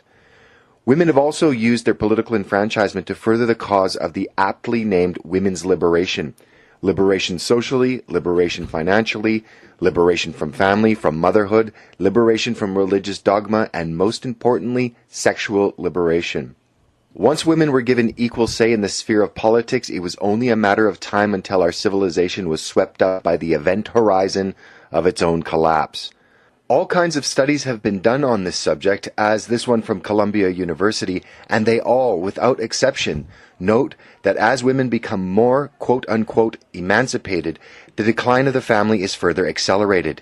And as the family disintegrates and women move politically further and further to the left in their voting, many then begin to use the government as a surrogate husband and provider. Women are thus even more liberated from their traditional roles within the family and society at large. In one of the most comprehensive studies of civilizational decline, J.D. Unwin postulates in his book, Sex and Culture, written in 1934, that the main driver for the rise of a civilization is the degree of chastity of the said civilization's women. Unwin, a British social anthropologist at Oxford and Cambridge universities, studied 86 different cultures through 5,000 years of history and found a positive correlation between the cultural achievement of a people and the sexual restraint they observed. Unwin's impetus for the project was to test the Freudian theory that civilizational progress was the product of repressed sexuality. He found that discipline in sexual matters appropriated social energy to more civilizational ends. It's very complicated, but for Unwin, the fabric of society was primarily sexual, and heterosexual monogamy was the optimal arrangement for the planning, building, protecting, and nurturing of the family. If enough heterosexual partners made a monogamous commitment, civilizational energy was directed toward promoting the finest societal foundation possible. Without exception, each civilization he studied allowed its success to alter its moral code. According to Unwin, after a nation becomes increasingly liberal with regards to its sexual morality, it loses its cohesion, its impetus, and its purpose. From a chaste moral code, societies gained what he called expansive energy, and this energy allowed these cultures to expand into other weaker cultures. Now, when you compare the modern Western world with the Islamic one, you see exactly the results that Unwin's theory would predict. By allowing women to fuck freely, the West has de facto entered a matriarchy that disincentivizes young men. Islam, on the other hand, keeps their women chaste, And their expansive energy, as Unwin's theory predicts, is manifested in what we're observing today. The Islamic culture is the one who's expanding into the West. And it was only recently that the West was able to dominate all other cultures on the planet. So, this is not a suggestion for you to become Muslim, but the point's well made, I think. Comments, anyone? Another excellent clip. I have to watch that whole video for sure, so I'm going to look for it after this show. But excellent. It's almost like, yeah, he's explaining some movements, some directions that society takes. Because, yes, women will tend to be more leftist.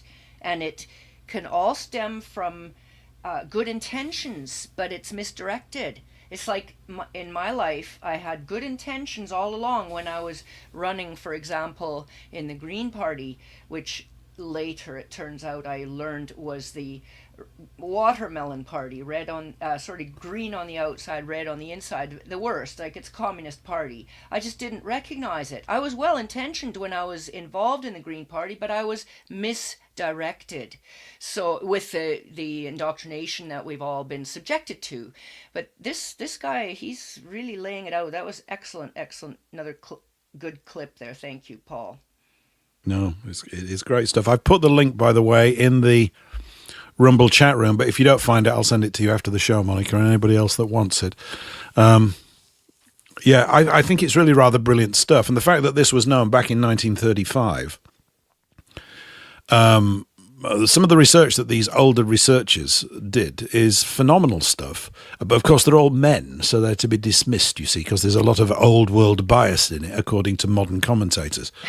But well, it's just true. He's a fuddy-duddy. He's a fogey from England, and he went to Oxford. What do you expect from something like that? Well, that something accurate generally, and it generally was. At least certain independent researchers like him.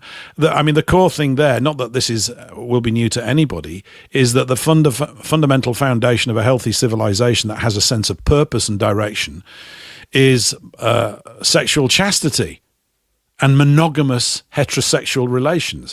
And everything that we're talking about with regards to the advertising and the mainstream media of the last 40 or 50 years is to destroy that.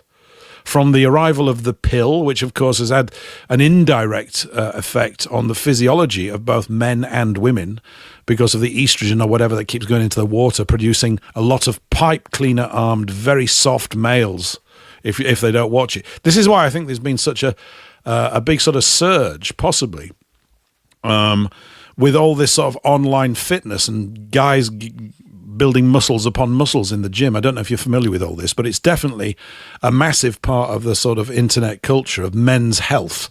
Of course, they're kind of separated from women in this. It kind of goes too far for me the other way. It's slightly self-obsessive. There's a balancing point, there's a midpoint where it works. But I can understand, it's like a reaction against the softening of masculinity. I also think if you look at films, certainly modern ones, the males are excessively masculine. It's like ridiculous. They're like comic book versions. They're not believable either. And I've often wondered whether this is to make normal males feel even more inadequate because, I'm not like that bloke in the action movie who killed 15 people by, just standing still, or he's just got fists of all this kind of stuff. It's been so amplified and ridiculous. Whereas if you go back and look at, say, the male, if you think of someone like, say, Gary Cooper, particularly in, High Noon, that's such a fantastic depiction of what men actually feel when they're faced with pressure. I know it's a cartoonized version of it. I know it's a filmized version of it, and therefore it has to have its dramatic impact. But yet again, he's just a normal guy faced with a very, very bad situation. He has to do something about it, and he's nervous, as most men are. It's not all sort of like running around and I'm impervious to bullets. That's not what happens at all. So it's much more relatable by normal people, whereas stuff today in the films is, well, it's just comic book nonsense. And I hope it's had its time. I keep on getting told that it has. And we might get back to films where somebody actually sat down and wrote a script that contained characters that you actually cared for. My problem is sort of like with modern films, which have got an element of all this nonsense in them. I want most of the good guys dead after 20 minutes because they're so incredibly smug, smarmy, and self-confident. And it's just exhaustingly dull. It really is. But I mean, I've slightly gone off the track there, but I think it's all part of it. you see all these other things. And of course, we could say, I mean, it started before this, but it started with this release of the vote. It's been built upon. I mean, back then as well, when we go back to the 1920s in the States, many people will be aware that Edward Bernays, Freud's nephew, was head of a lot of PR. He headed up a public relations firm. He kind of invented it. Public relations is basically social engineering conducted via mass media. And he was the guy that ended up getting women to smoke a lot more. You remember that in the 1920s? I was there because I'm quite old. Were you there, Eric, in New York in the 1920s? Monica was probably there too. Of course I was. Yes, you know. Yeah, we were there down there on Fifth Avenue. He got all those beautiful models all dressed out with their bonnets and everything, looking all swish in the 1920s girl type things, all smoking cigarettes. Freedom something. What did he call it? Torches of Freedom. That's it. Torches of Freedom. Thank you. Is that what he called it? Yeah. Right. What was that you were saying, Patrick, about his relative? What was that you said the other day about Edward Bernays, his relative? Who's? You mentioned Freud. something very interesting. No, Edward Bernays. You mentioned something about Netflix. Oh. If I can remind you. Yeah, I think it's his grandson. Heads up Netflix. It's one of his progeny that runs Netflix now. So Interesting. It's yeah. Well, he wrote a book called Propaganda. It's one of the only books I've read by him, but by Edward Bernays. And in the prologue, he mentions that he didn't really come up with a lot of the methods that he used. What he did is he looked to the Catholic Church because they had perfected propaganda, and they actually had an office of propaganda as one of the offices of the Vatican, and that they were using it as an effective means as a counter-Reformation type organization, where it was very sophisticated in the way that they would get the Christian, the Catholic idea spread of morality and other things, and he twisted it to conform with kind of like a corrupted capitalism type thing, a continuation of Sigmund Freud trying to pervert society into just becoming automaton robots, sex robots. Yeah, that we've got now. It's a long going thing. I mean, all of this stuff goes back to Adam and Eve. I was listening to everybody speak. It's like you go to the original story of Adam and Eve, where the devil didn't go to Adam because he knew that it would be easier to deceive Eve first and then get her to manipulate Adam into eating the forbidden fruit and then getting cast out of paradise as a consequence, and all the punishments that came along with it afterwards, of going into labor and the man having to work by the sweat of his brow. And then their children grow up murdering each other. You know, Cain murders Abel. It's right. Yeah, well. So maybe giving women the vote has been the modern equivalent of that 2,000 years on. I'm teasing, of course. I would say there's something to it. It's an echo of it. Well, yeah. It's kind of like in Christian tradition, the priesthood is men. It's not women as a rule, because of just the way that we're created. We're created different. We're created with unique. It's unique. Each one is unique and special, but at the same time we're different, and there's a reason for that, and that's procreation. Man, and when God made man, he made man, and then he made woman, and he made both of them, and they're both good. But then we've got this perverted notion nowadays where the whole sexual thing has gotten perverted to the point where it's like you don't even know if a man isn't a man or a woman is a woman when you look at somebody you meet in public. Even it's gotten to that point, but it's been a gradual process. And I think in America's history, it's been with us from the beginning of our country. It's not something that just suddenly happened when they gave women the right to vote. It was a gradual erosion. Yeah, there was something that was happening before that became an idea that was worth investing energy in, or they thought was going to yield up some foul fruit or whatever.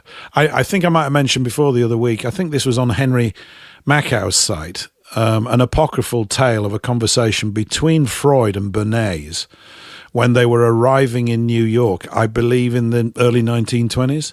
And Freud turned to his nephew, Bernays, and said, they don't know it yet, but we're bringing them the plague, i.e. the sexual revolution, which is what he wanted to plant in people's minds. And it is the plague, because it's created this dysfunction. It's amplified differences which naturally are there, and it's used them obviously for nefarious and civilization-shattering goals, which is what it's achieving. Yeah, and I don't know. Was really I don't know there. how we're supposed to turn it around. By the way, I don't know what the solution to all this, but I suppose at least understanding the problem more fully is a start. Otherwise, we wouldn't be bothering discussing it, would we? Sorry, Patrick. Well, Freud was there more or less to make it seem okay to get divorces.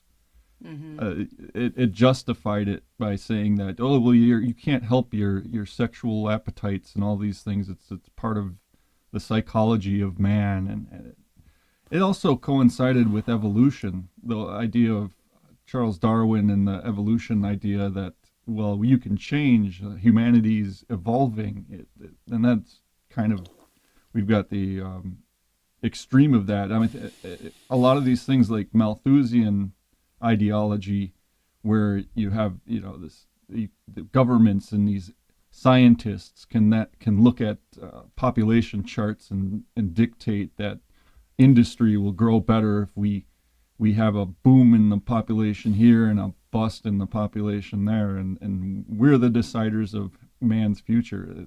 It becomes kind of like that, and then it became eugenics. Mm-hmm. And that some men aren't worthy of breeding. It's like it all became about good breeding and these sorts of notions that then made it justified to bring in the pill and the contraceptions and then abortions and make it so that we have it where it is now. It's like we've got women that don't want children. They want to have a career because it's somehow going to gain them something. So, I don't know, fame. A lot of women are, I mean, and this has been a thing in the church too, that it's the theater has always been frowned upon, and that you didn't want your daughter aspiring to be a theater performer, because you more or less, it's like, being brought around by a pimp, more or less is what it becomes. So, but nowadays it's like everybody aspires to this. Oh, I'm going to be an actress or an actor or whatever it is, and it Hollywood. Yeah, because there's a shortage of actors and actresses. We need a lot more, don't we? Yeah, to exactly. appear in more mind-numbingly pointless, vacuous films. We really do. We just need tons of it. I mean, one of the things with all the TV channels and all these series is the sheer onslaught, these literally rivers of so-called entertainment. And I think people are obviously now sitting in this space. They always did to an unhealthy degree, but it's just gone mad. I mean, Eric mentioned earlier about the soaps over here, Coronation Street, training people how to whine about their lives all the time.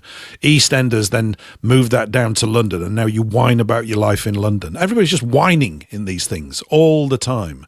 The idea of anybody saying something positive and uplifting and even imbued with some spiritual sensitivity of life would be simply written out by the writers. The idea is to create this permanent wall of kind of indifference to the finer things in life and to amplify all the puke. And that's exactly what it does, which is why I've never ever watched one. And if one ever comes on in a room, if I can't turn the TV off, I'm out of the room. I did have some relations, I don't know if I mentioned it before. This is about 10 years back. They were from Canada, I have to say, Monica. I'm terribly sorry about this. Although they were British in origin, but they'd spent an awful long time in Canada. They were addicted to watching Coronation Street. We went out for a walk and they just stayed at home. And when I came back into my house, they were watching it. So without even asking them, I just immediately turned it off. They were very upset. Oh, that's pretty funny. I said, I'm sorry, I don't allow pornography to be played in my house. And that's that. Good okay, and if you don't like it, you can leave. I didn't say that, but I would have said it. I said, there's no way I'm having puke coming into my ears. Right? You can fill your ears full of puke if you want to, but I choose not to. Thank you very much. Because it's just junk. It is. It's absolute junk, the whole thing, and it's terrible. I've only seen 2 or 3 episodes my whole entire life, so I don't really know what it's about. It's depressing. Good. Yeah, but it's depressing, and my sister was addicted to soaps, and I actually think it changed her mind. I really do. But Of course it would. When I say it would. it kind of brainwashed her.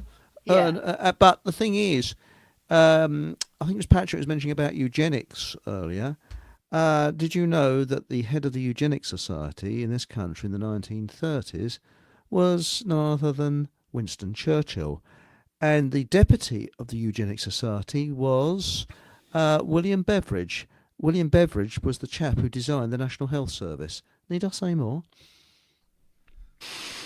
Yeah. Yeah. Well, All of these benign acts by government turn out, they look benign, don't they, on the surface? And who could possibly argue against people caring for one another? But that used to happen in families. If you were to use all these budgets to support families and the structures of families in towns and villages to do that, you would nail most of it. Like my wife has carers come in, and we've had community nurses come in. And the community nurses are fantastic. I'm serious. They're absolutely brilliant. They just reminded me of when I was looked after in hospital in the 60s, because I used to ride my bike into things a lot or get smashed up. I went in about half a dozen times from about the age of 6 to 12 or 14. I was just always getting stitched up and getting banged up. And they were great. And it's that same sort of energy. All of these things, of course, have been taken over for the centralised control of everything for our own good, including the centralised control of childbirth, apparently, which is all part of it. You know, it's definitely led to that. Well, I just want to say... Oh, sorry, go ahead. No, please go ahead. No, you're a guest. Yeah, I just want to say that, because Paul, you were wondering, where do we go from here, solutions to this. Probably the number one thing, and maybe it's too obvious to even state it, especially after this discussion, but to encourage, in however we can encourage it, to make it more desirable for young people to make families, have babies. I mean, that's sort of a no-brainer, but yet I guess we really have to think about how do we do that, in various ways to do that. Make it cool, make it desirable, make it something that young people, so men and women, that they aspire to, is to have families. I mean, really, that's what this is all about, isn't it? Yeah, and that's kind of what the church was about in the propaganda, because you had an institution, and which is what you need. You need institutional protection, is what we're talking about. And this idea of the right to vote and all this stuff, it deals with an institution. And if you don't have that, it's not going to work. But what you need is that protection of society, where you say, this is the law that God set down. This is God. This isn't just some man making up statutes.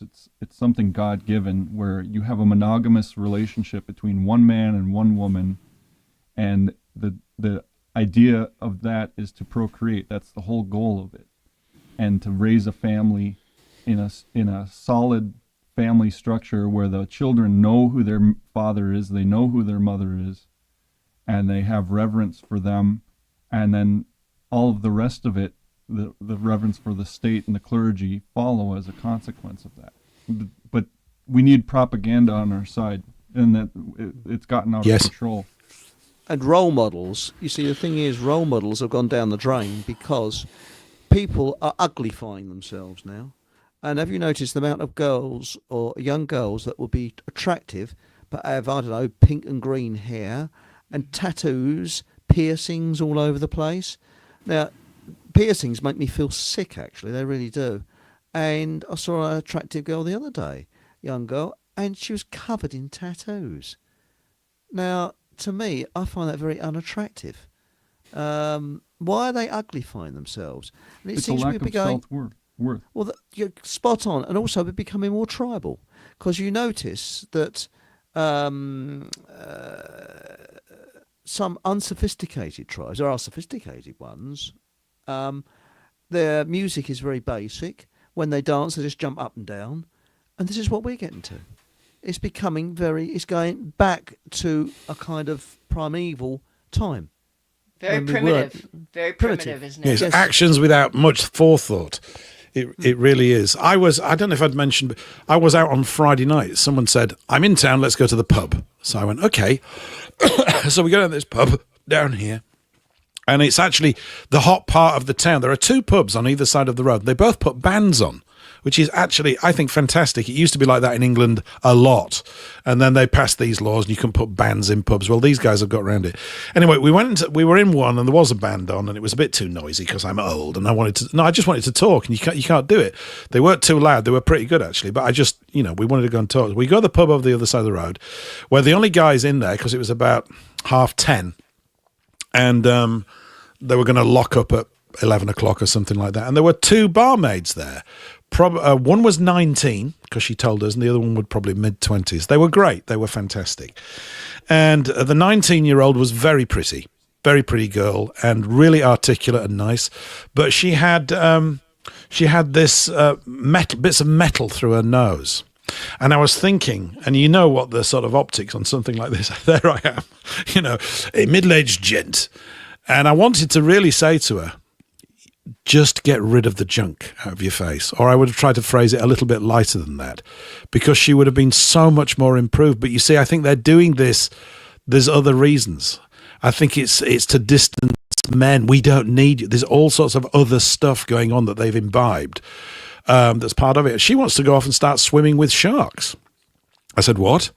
She said, yeah, I don't really want to be a barmaid. I want to go and study sharks. I said, oh, that's pretty dangerous, isn't it? Said, no, I really like sharks. I said, well, where are you going to go and do that? She said, New Zealand. I said, do you have to get a sort of degree in oceanography or something? Or is there a degree in sharks? I don't know. So she has to go and study somewhere. And apparently New Zealand, if you really want to swim around with sharks and study them, that's where you go. I couldn't see the point in it myself. When I came home, I read this story of I thought this was kind of apocryphal in a way, a story of a woman in South Africa feeding sharks. One had leapt out and bit both her hands off. Both of them, right? And I thought, should I call her up and tell her to not hang around with... You can't, I do sound like an old fart saying these things, and hopefully she doesn't come to any harm. And I said, I hope you don't come to any harm, because I think you're going to a harmful place. It's their place, and I'd leave them alone if I were you. The ocean's for them, and, the high streets for us, or the... That's the question I'd pose to her. Like, what good is it going to do to you? I know, but they're not thinking. When you're 19, you're going to take on the world, right? You remember what it's like at 19? It's brilliant in a way. You're as a bloke, you're bulletproof at 19. You're not, but you think you are, and you're so full of that conviction. It's a wonderful time to be alive, sort of 19 into your early 20s, when you think you know everything, and you're about to get a very rude awakening that you know nothing. It's quite a little adventure. You go from a high to oh my God, I'm completely out of my depth. I don't really know what's going on, and that's part of the sobering up process. But it's and they were great. They were really pretty good. Not too many tattoos, but I just think all this purple hair stuff and all this stuff. It's just all part of it. Paul, if they had that same attitude of I'm going to go jump in with sharks as they do with marriage. I'm going to go jump into a marriage. We'd be a better place, wouldn't you say? Because which is more beneficial to the greater good? There's nothing wrong with looking toward the greater good. We kind of got a perverted version of this. I mean, look at the whole COVID scam. It was all for the greater good. Yeah. And these are the people that grow up thinking that. Yeah. Oh, I'm going to wear a mask for the greater good. Absolutely. But it doesn't do any good. But the priorities need to be shown to the children. Hey, don't you want to have a family? Don't you want to have children, babies of your own? It does really need. It needs to be resold to them, because it's not being sold to them by their parents, because their parents are they're that next generation down from me. I'm old enough to be a granddad, and I thought, you're old enough to be a granddad. You can't tell her that. So it wouldn't work. I wasn't expecting, although we got on really well. It was really it was a wonderful thing.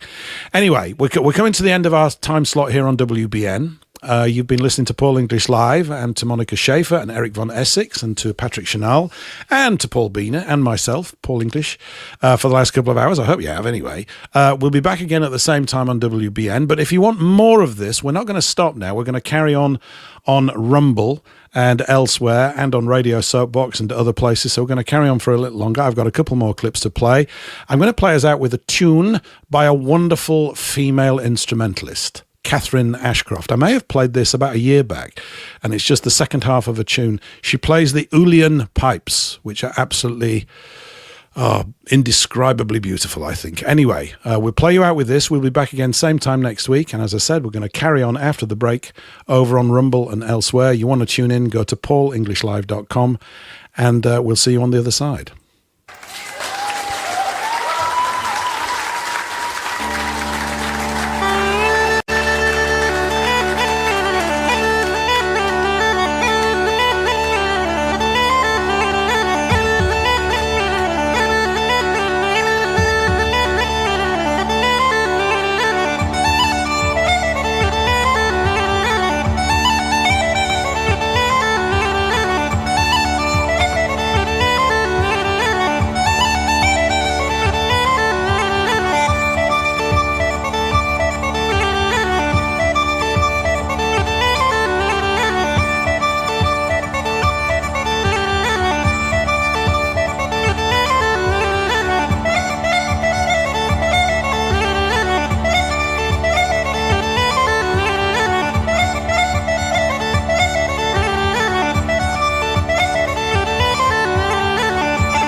Oh, that gives me goosebumps, that one. That's Catherine Ashcroft. Absolutely amazing stuff. Absolutely love that. On the Ulian pipes, if I've pronounced them correctly.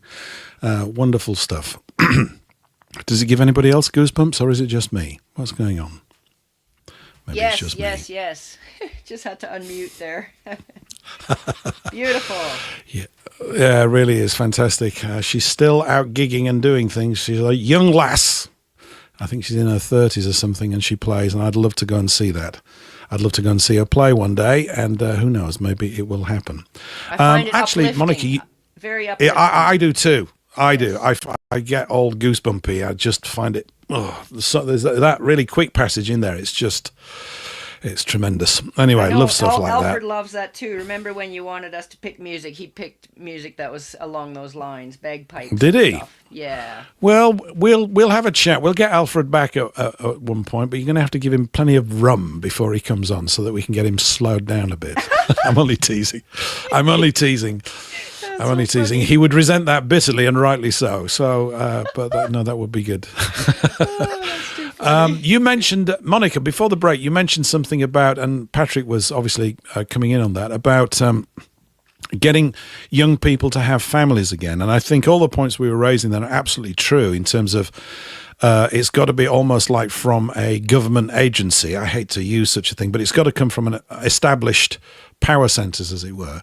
But I am, of course, reminded of what they did in Germany in the 1930s when they were faced with effectively a shortfall in little babies.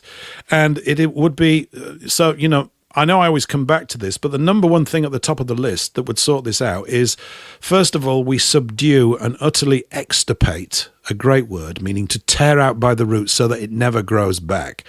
We need to extirpate the current central banking system, because were we then in charge of the direction of expenditure, which we should be in our own nation, then we would be able to come up with and amplify and echo similar economic policies. And these were the same policies that were employed in Libya. You get married, you get a lot of money for nothing, to buy your house for nothing. Why? Because we want you to raise good children. If you look at houses and the way they go up, these things were built hundreds of years ago. They've been bought and sold loads, and all they do in the buying and selling is pump up the profits of the middleman. It's got nothing to do with actually creating soundness of civilization. It's ridiculous. But of course, everybody's used to it, just like, which is completely understandable in the sense that we've grown up with this, so you've got to work hard. But, you know, I've mentioned here before, they haven't sold them yet. There are 2 detached houses being built about 200 yards from where I'm sat, and they're on the market. These are 3-bedroom detached houses. When I say detached, they're detached by a matter of 4 feet.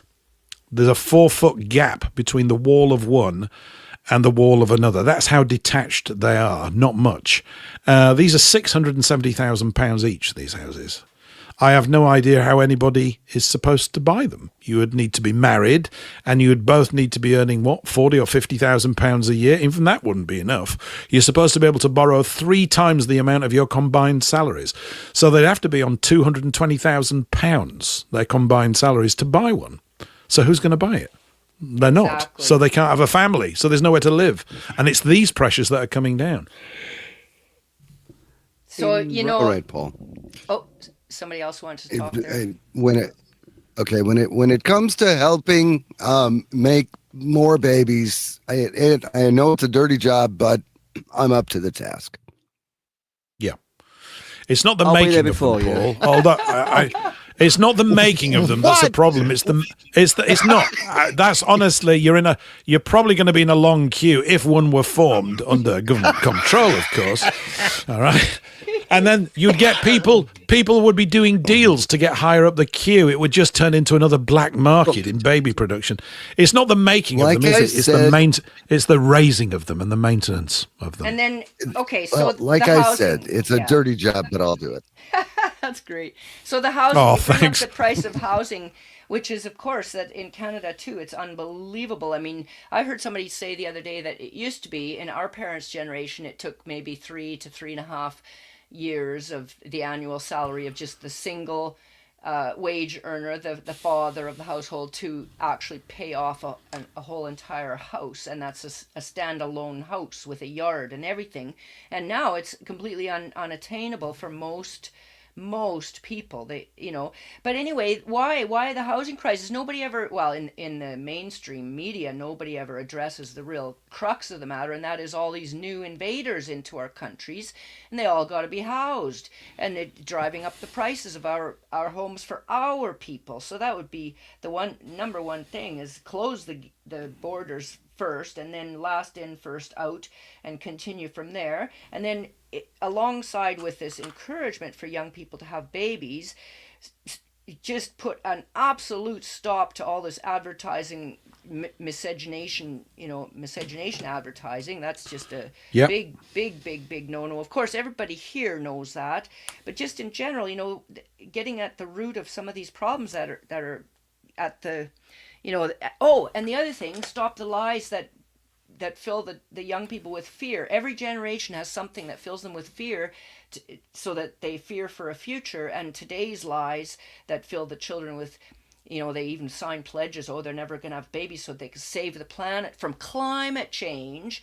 This, you know, this whole carbon footprint lie. So there are young people who are avoiding having children just to save the planet because they want to do the right thing. And it's only our race of people that feel enough conscientiousness to do that. So based on these lies, they are conscientious enough to say, okay, we better not make the problem worse, you know. So Yeah, all it's like these the things. birth control thing too. It's like Yeah. it's the first world, you could say, people that get sucked into that, and then they then they regret it, because it's like, well, why are we bringing all these other people in, because the population's declined so much? It's like, well, you practiced contraception, you aborted all your generation of people that would have taken place there.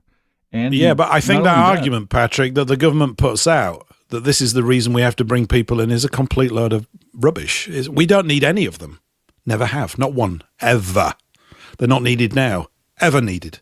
To fulfill that what? doesn't- A no, need no, by I'm not industry. I'm not Forget trying it. to Industries can go bust. I'm not trying to I know. justify it. I'm just saying, I know you're that's how it is, whether Yeah. we like it or not. The same thing with the wars and weaponizing these other places where we have no business being. Those things create the instability that then drive that where they're coming over, and then that's their justification. Well, you know, our countries have all been bombed out, and who wants to live in Syria? Who wants to live in these places? Afghanistan, I mean, any of these.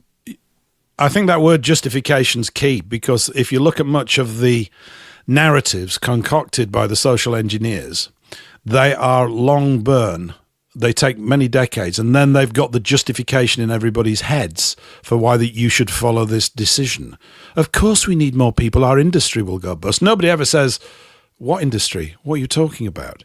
Why do we even need any of this? There's a whole body of questions that are not even asked, that most people are not even aware that there's this body of questions that could be asked, that shift the perception rapidly and could be acted upon, but probably can't be acted upon from a practical point of view, because these ideas are not in sufficient number of people's heads. Not enough people know that this sort of conversation is going on. They do, a way, way more than it used to be. But the idea that you can even question these sorts of things never even occurs to people. They're just bumbling along, really. I think that's the best description for it, as we all do for huge chunks of our life, slightly in a cloud until we get to some point of clarity with it. So we don't need any migrants here, never have, ever. They've never, ever been required. It's just a complete lie. And I had someone say to me the other day, a woman, and this is to do with this leftist stuff. All the time, they always go liberal. And they said, well, you know, we invaded all those countries, so, you know, we've got to take them in. Okay, so you want to die then? Is that what you're saying? You just want to see your people wiped out, because that's what's going to happen, because we will forego things for the And that's future, just it, too. and How they is don't it have we? to. How is it we that caused these wars to occur? It isn't. You and I didn't. I know it isn't. Right. I know, but it's in her head. It's in many people's heads. This is a line that we're going to hear again and again and again. You just in a hear it way and see is. it everywhere. I'll give you an example. We're talking about women having the right to vote, and here in America, that came about as a constitutional amendment. Which, if you look at the constitutional amendments, they all line up in certain eras in our history, like right at the beginning, right after the Revolution in America, and then the Civil War. The Civil War brought about 3 amendments, and then after that, it was I think it was like 1908. They had the 16th Amendment. What was the 16th Amendment? Income taxes. So a man working, supporting his family, then had to support other families by paying income tax to the government to then distribute it, right? The communist distribution of wealth and all of that occurs. And shortly after that, it was like, well, then we got to have a popular vote for the Senate. We got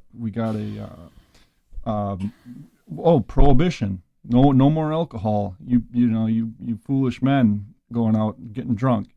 And then after that, it was like, vote for women. I think it was the 19th Amendment, 18th or 19th, where that came about.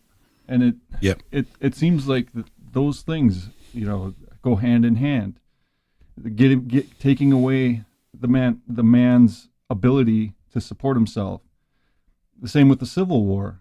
It was all about slavery, right? And that kind of goes hand in hand with the feminism thing too, because women shouldn't be subservient to their husbands. What good is that going to do? Of course they should. Right. Well, no. I mean, slavery is wrong, Paul. Come on, you can't enslave someone else. So you can't.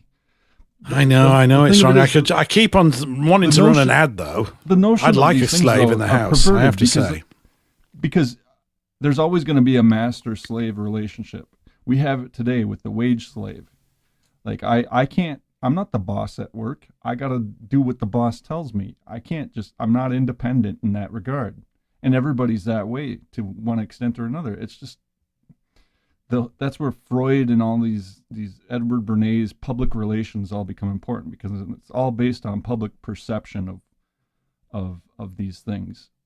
The definitions get skewed so that then they can be manipulated by the powerful oligarch type people that really have the power. And then the truth becomes the opinion of the powerful. It's not the truth. Truth is no defense. Just like in the whole Holocaust denial type thing. It's like truth is no defense because the oligarchs say so. It all comes down to money controlling things and corruption. And like I'm totally with you. Get a state bank. I know you are. I'm not disagreeing with anything you're saying. I was just sort of trying to prise open that there's sort of two or three narratives going on. There's the one that the mass public consume, and that is therefore the power, even though it's complete manure and won't solve anything. But most people go along with it because they see that most other people are going along with it. Well, yeah, that's changing. It is changing. It's definitely changing. We're fooled into feeling that guilt, like, oh, I'm responsible for slavery, or I'm responsible for women not having the right to be free. It's all shame, and that's how people are controlled. It's easy to control a dog, let's say, for instance, by shaming him. Oh, you shouldn't have done that, you dirty dog, and they cower away, and it's a manipulation trick of gaining power. And somehow we need to do that in a just way to shame people for the real shameful things that occur, the murdering, the torture, and all of these things that go along with a war. And I look at this thing in Ukraine. Oh, we're going to get minerals out of the deal. It's like, is that what it's all about? It's all about, we just deal. Went through all of this doing a deal, bloodshed. Yeah, just to do a deal, just so some group of people could get revenge on another group of people for some perceived wrong that happened 100 years ago. Yeah, no, you're absolutely right. I keep thinking, in terms of of trying to solve what we're addressing here, the revitalization of our people. There are so many aspects to it. I put the money power at the top because they're all getting paid. The guys in the media, they get paid at the end of the month. They wouldn't get paid if I was in charge, which means they'd kill me, right? They would, That's what, or whoever started to do that. If you start to push in that direction of really making society an equitable proposition so that people really do have a stake in the outcome of their own lives in real tangible terms, not in terms of having the vote and all this other stuff, then you've got a major enemy. And it's a major enemy purely because of the amount of power it's been able to accrue to itself over the recent centuries. I mean, it's always existed in one form or another, but its power now is considerable, obviously. Our great hope, I guess, or the area that we're ploughing, we're a part of it here in this conversation, is to get these communications increased in frequency and intensity and clarity so that they transmit to more and more people and they go, yeah, this is fundamentally not right. I mean, whenever I read about what they did in Germany in the 30s and giving people interest-free loans to buy their houses, it's an extremely exciting proposition, isn't it? I think it is. Because you'd, in my mind, I'm seeing, not overnight, but over a period of 5 to 10 years, it might be even quicker than that, the revitalizing of little towns and villages and the sound of English children running up and down the street. I know this is poetic and people would laugh at that kind of thing, but that's really what it's all about in our case. It's actually about this joy of family life. Did Churchill say that it didn't matter to him whether Germany was run by Adolf Hitler or by a Jesuit priest, but they had to get rid of the German competition with... He did. It was the strength of the German people as a whole. It wasn't National Socialism or Adolf Hitler. He didn't care who ran it, as long as they were subdued and could no longer provide stiff competition to the money spivs in the City of London, who he worked for. It's as simple as that. It's always that. It's never been anything else. And I think, the mentality of the people on the other side, not that people like you and I are necessarily going to fully understand it, thankfully. I don't want to. But from what I've seen is that they are behaviorally conditioned to retain power at any cost, literally any cost. And they will literally drive the nation into the ground. Sun Tzu said something like this, the Japanese or the Chinese war guy, The Art of War. He said, an evil ruler will literally run his country into the ground to retain power and will be quite happy to rule over the ashes.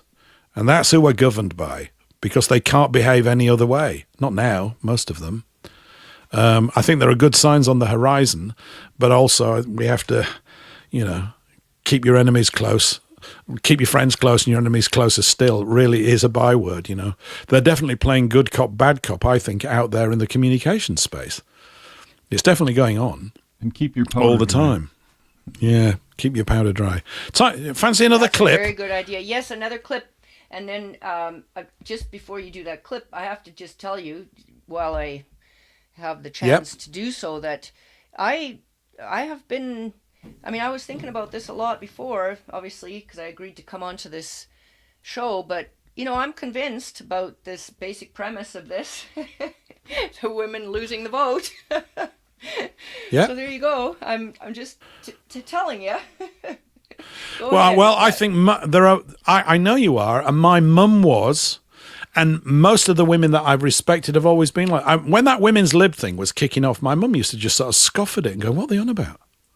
She just thought it was absolutely ridiculous. And I remember her saying, I was kind of embarrassed. She said, there's just too much obsession with sex these days. And she's right. Oh, yes. And Eric mentioned earlier on the permissive society. And we've mentioned this warrior woman over here who was mocked mercilessly at the time, called Mary Whitehouse. And she started off as a one-woman campaign. It grew massively against the permissive society, and she was therefore ridiculed. She had these sort of librarian horn-rimmed glasses. She looked like a sort of slightly overweight, middle-aged, middle-class English person who was completely out of touch with everything, you see, because you can tell she's wearing those funny glasses. But she wasn't. She was spot on. So it's almost as if what we really want is not a women's movement to give up the vote, because it's not worth anything, but a women's movement to support men, and it needs to be phrased better than that. It is, let's get together with the men and rebuild it. And that's the thing. What this has done is it has separated us, or separated a lot of us. And also those young people that get together and have still got that running through them are isolated from their peer group, because most of their peer group are donkey brains who haven't worked it out yet. And we've got some very bright young people, but they get hived off into the system and end up working against the rest of their generation all the time. And when Eric was saying, you look at the people that are governing us now, they are people with adolescent arrested development. It's been going on for years. They've just got no substance. They think their ideas are genuinely creative and good, and they're not even laughable. They shouldn't even be written down. They're that plain stupid and counterproductive, but there's no way that you and I could convince these people that what they think, like Keir Starmer, who is just the new ultimate low tide watermark in human evolution in terms of political leadership, he can't listen to us. He's literally incapable of it. It's not going to happen. He would just handle your communication like you don't know anything because, I studied Marxism or something goofy like that. Anyway, let's have a 30-second clip from Black Pigeon again. I can't remember what's in this one. This one's just a mere 30 seconds, so maybe it's cracking. I don't know. Terrifyingly, Unwin also noted that there was no case in any of the studies he'd made in which a culture managed to restrict the sexual freedom of women once they'd been loosened. A feminist society and future is an oxymoron, as it's unsustainable in the long run. Based just on past history, a civilization that embraces feminist values will cease to exist in a very short time. This is why we've never seen a feminist civilization aside from very short spans at the end of great empires. Isn't that what we're living through right now? At the end of a very great span of empires, a feminist civilization. But That's then, so Spot on. interesting. Yeah, he is. Yeah. But who actually built the cities and towns? And I think it was Fred Dibner. He was a chap that used to demolish chimneys. He was a steeplejack. You probably never heard of him in America or Canada. And he said it was men in boiler suits who built civilization and built these towns. And it was men in business suits that destroyed them. Yeah, he used to collect steam engines. That's I like it. that guy. Yeah. He did. I remember when I was He in was Russia one of those seeing guys with a heart of pig iron chimneys. and absolutely fearless. Have you ever seen any of his videos of him just going up the side of a chimney? It's just off the charts. Yeah. No safety equipment. Like I was saying, Nothing. I was in Russia and I saw chimneys like that where it's just like an entire industrial zone, and it's amazing. I was just in awe of this, of what was built. And did you notice there was very few housing estates in Russia? They seem to be detached houses with sort of big fences around them. Yeah, that's true. They have fences. That's one thing that's different from say in America here, is everybody's got a gate and a fence, because they're used to invasion, whether it's by wild animals or warring factions of people. Whereas here, they're just astonished when you see little children out trick-or-treating for Halloween going door to door. It's like, you can't do that over there. Yeah, and something else is that they have plenty of space. The houses are large, they're huge. Whereas in Britain, you have to pay a that's another fortune thing. for a little They're well tiny built. place. They're built out of strong material, thick walls.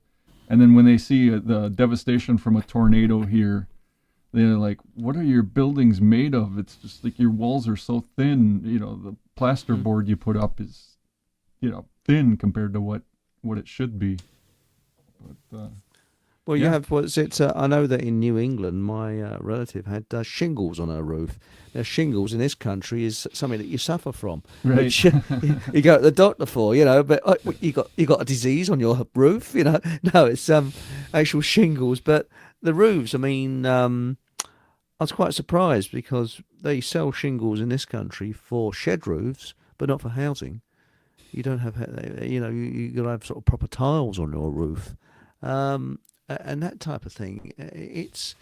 But I think probably timber may be cheaper where you are in the States than here, because our timber mostly has to be imported, whereas you've got it readily coming through from Canada and vast areas of California, or California, it's just called now, Yep. But, that point he just made in the clip, the sobering point in that brief clip, that Unwin discovered that once a civilization had gone down this emancipation of women route, that not one of them ever reversed the tragic decline. Not one. Well, what happened? Well, it just builds up, I guess, as a behavioral pattern, and everything goes out of whack. I mean, what happens to them is what's happening to us. Like, you get women in politics, which they shouldn't be allowed in. Serious. Women and minorities. They end up being absolutely privileged. not. Because there's a compensation there that takes place. Yeah. So, well, it's only fair that we have to compensate them, so we pay them equal with That's men, right. so they can be, equality becomes the thing. But the problem is they're never going to be equal, so it's a deception. It's a plot.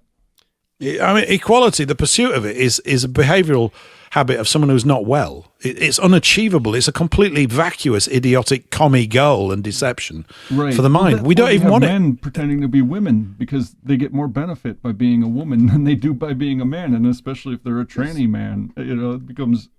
But it's disrespectful. Yeah, but it's disrespectful for women, isn't it? Of course. It's completely that's why you It's have a very lesbians good point you complaining make about. there. I remember my friend making that point. There's all these tranny shows or whatever, drag queen shows, that's what they're called, men dressing up, but they do a caricature of women making themselves actually quite ugly. Like, it's not even portraying a beautiful image of a woman, it's portraying a very caricature. Disgusting. You're absolutely right. Like, they exaggerate everything to the point of total ugliness. They're not trying to make themselves beautiful. It's a disgusting display of perversion. It's reveling in filthiness.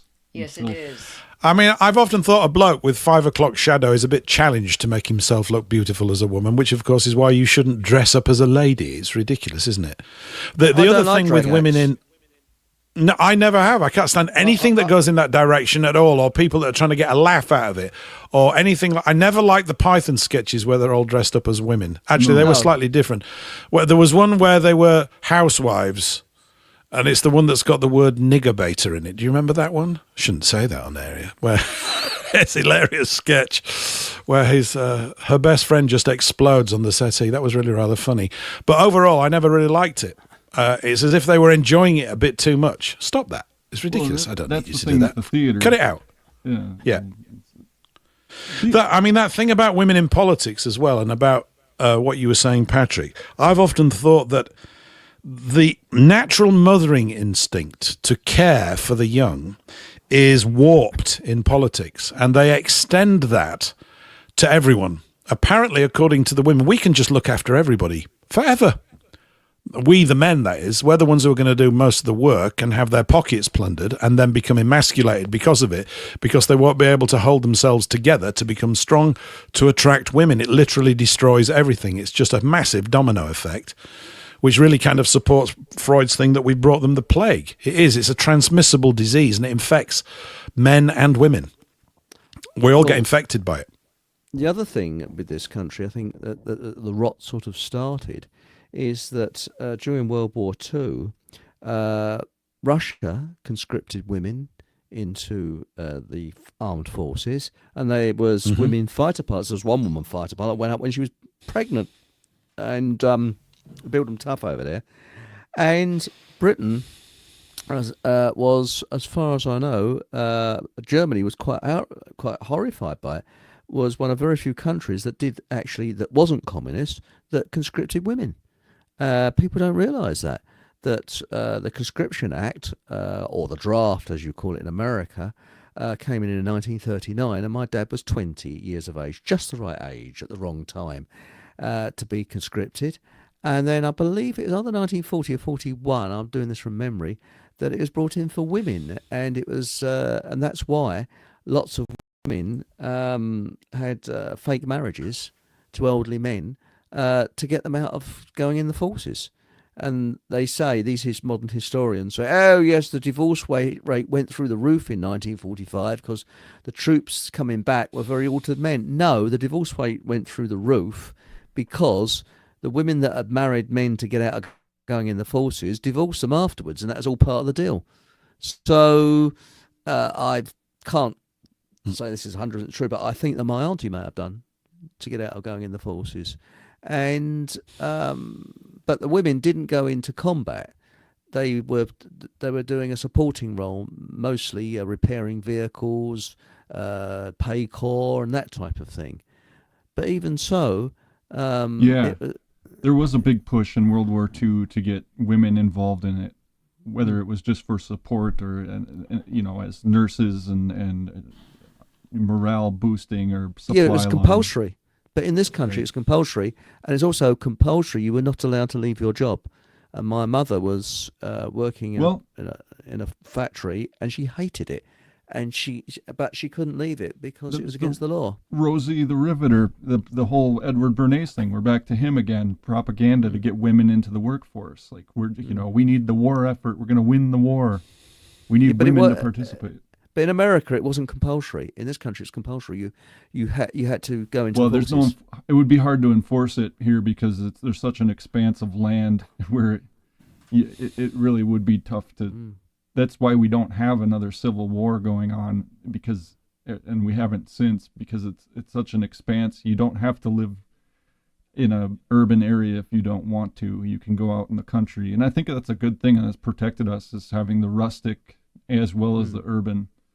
Because you have the ability, if you don't want to be around a bunch of people, to just go out and live in a rural city. That's brilliant. But no, what happened? The conscription was women. It was 18 to 30, and the only women that were exempt were if they were married or had a child to look after, and that was it.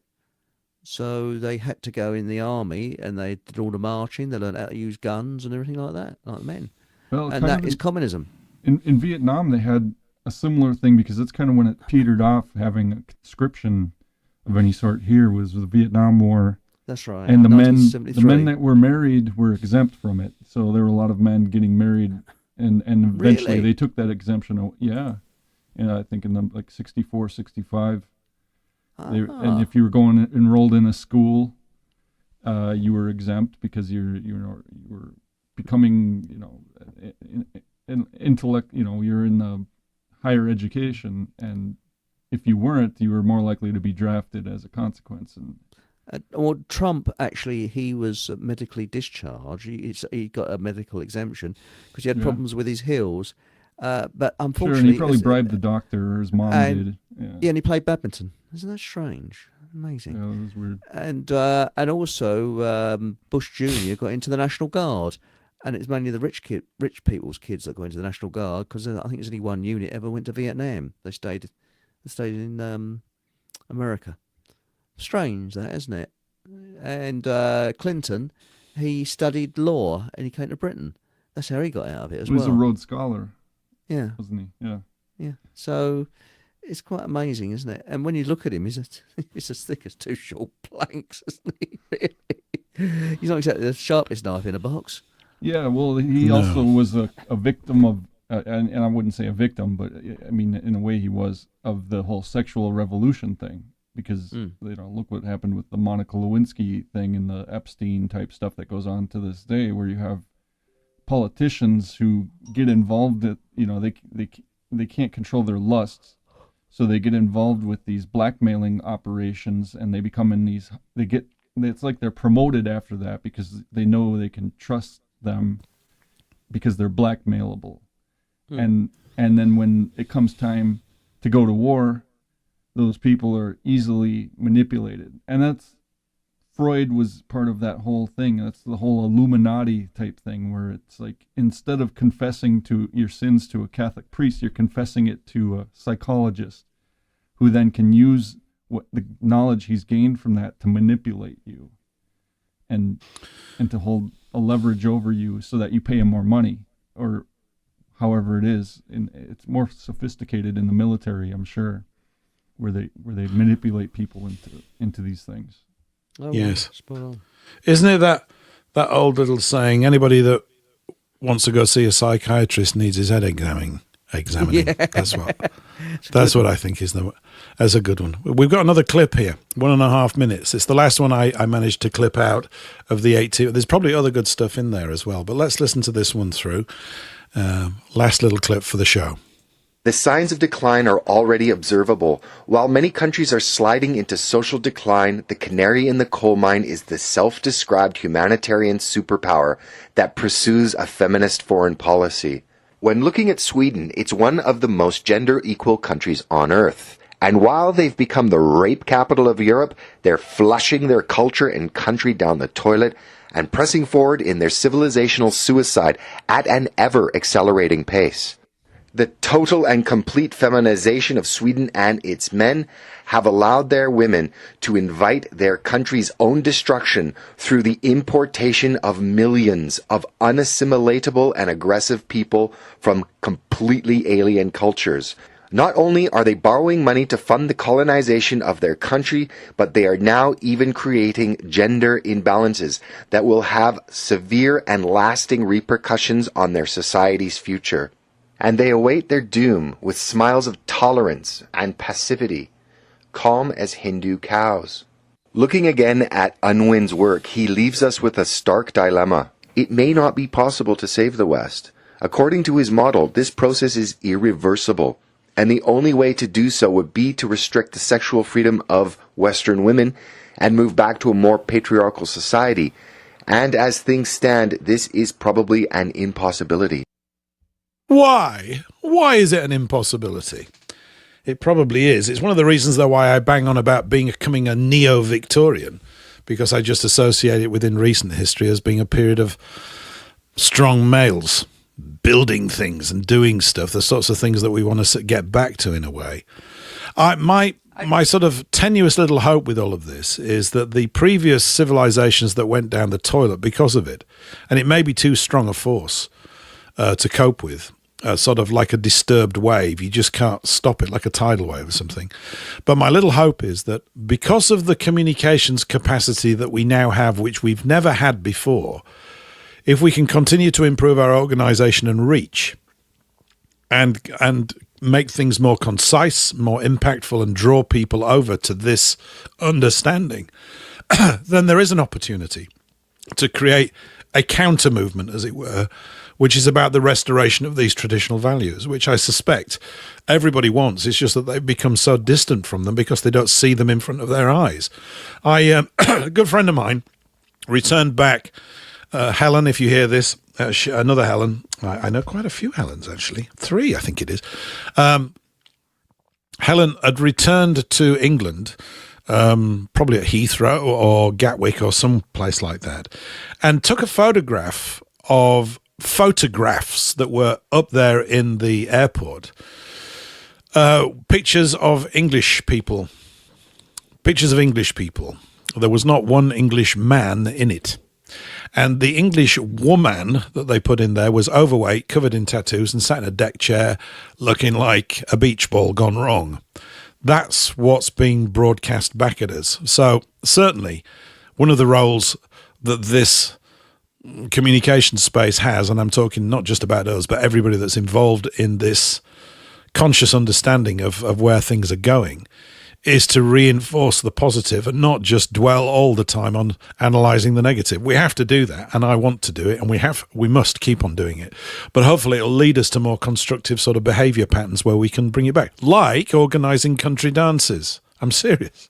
I think that these connective communal spaces need to be done. And this is a matter of, for all of us, of getting off our arses and organizing things on a local level and to be inspired by others that can do that. Of course, a big drawback to that is that the really great organizers on that, the social organizers, are the women.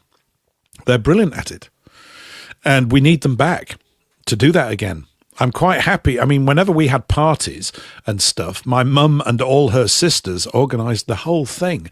And the men said, "What do you want me to do?" And we're happy to do whatever they were asked to do, as I would be as well under those circumstances. Absolutely the right. You're in charge now. This is the thing about women's power. And Monika was mentioning earlier about home building. They've got all the power, and the men want them to have it in the home. I absolutely want it. My dad did. Things were run in a particular way, and I don't think there was anything untypical or weird about that. It's just completely natural. The woman's kingdom is in the home. She's raising the children. She's the primary and it's phenomenal. We can't do it. We can't do that. When we don't have that skill set, we don't want it. I don't want it. I don't want men going around pretending to be women, because you've got this really disgusting situation where sodomites are getting together and getting little boys, and then half of them get raped. This is not excessive what I'm saying. This is true. You will have seen reports about this grooming stuff. gangs. It's like sick. It's grooming. And the thing of it is, these government schools are nothing more than orphanages, if you think about it. Willingly giving up your child to go to a public school so that you can go to work. You're right. And be a wage slave to some boss who doesn't really care about you or your children, because they can't. It's not their responsibility. It's you. You're responsible for your family, for your children, for raising them in the way that they grow up and be moral people who have a purpose. And these government schools make them seem like you don't have a purpose. You're just an orphan. Your parents don't care for you. They don't love you or respect you enough to want to be with you, especially in your formative years where it's so important that you have someone who cares about you looking after you and not neglecting you, because you'll be put in dangerous positions. When they now in schools, I mean, this is another solution we can talk about, is to encourage young parents or parents of young children, do not send your children to the public school system, because now it's gotten to the point where the teachers will say to the children, "Oh, we'll keep your secret. You can tell us, and don't worry, we won't tell your parents." In other words, even by whatever that's for, whether it's for this extreme thing of, let's mutilate your body or turn you into the other sex, it's or whatever. Gangs. But it's grooming yes, gangs in the but then schools. then it also, even if it was about something very trivial, even if it was about something else that was very trivial, with that message of we'll keep your secret, whatever it is, whether you want to just, comb your hair or part your hair the other way or something, doesn't matter. It's giving the children the message that, oh, the parents are kind of like their adversary, and the teachers are going to be their friend. They're going to keep a secret against the parents. It's kind of like, oh, the parents are the enemy. Like, what a message to give the parent, to give the child. That's very communistic, isn't it? So I was just going to say that feminism is ultimately a war on men. I mean, that's what it is. It's a war on men. And this has been such a wonderful discussion. I've learned a lot and whatnot, but I always still come back to this, that we have to keep our eye on the ball, and that being who has pushed feminism on us. Now, these creatures, they brag about it, but when we name them, they do call us anti-Semitic. Funny that, eh? Mm-hmm. So we have to keep our eye on that and make sure that the awareness, because we need to guard against, even in this discussion, that, women in politics, that has been a disaster. We always have to remember who has pushed this on us. And it's not because women are the enemy of humanity. It's because we have different qualities that do not make us suitable for getting into a life of politics. And I fully agree with that. And we tend to be more leftist and all this stuff. I can attest to that just from my own participation in politics during my life when I was not yet awake to what is going on, right?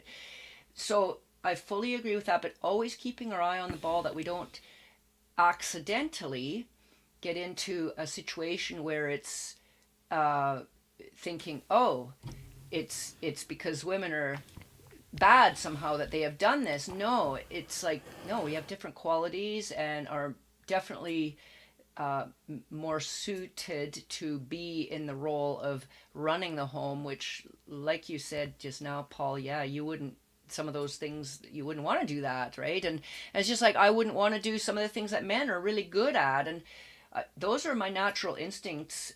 When I was young, like, I didn't want to do some of those things that men naturally do better. And yet women, we are good at some other things that maybe you don't want to do, that the men don't want to do. So this is all very, very good. I've just enjoyed this discussion so much. But I guess I know we're running up against the end of it, I think. So I just wanted to make that point. We always have to be very, very clear that it is this eternal enemy of mankind that has pushed us in this direction, this feminist agenda onto us. So there you go. I think that's true. Maybe to try and put a positive spin on it is that it's required for us to be taken apart in this way so that we can get conscious about what it is that really works. Much of it, I suppose, in the past was simply taken for granted, as it ought to be in a stable, civilized space, which it used to be, or at least our perception of it is that, although I'm not so naive as to think that certainly this nation wasn't at war all the time, because it was.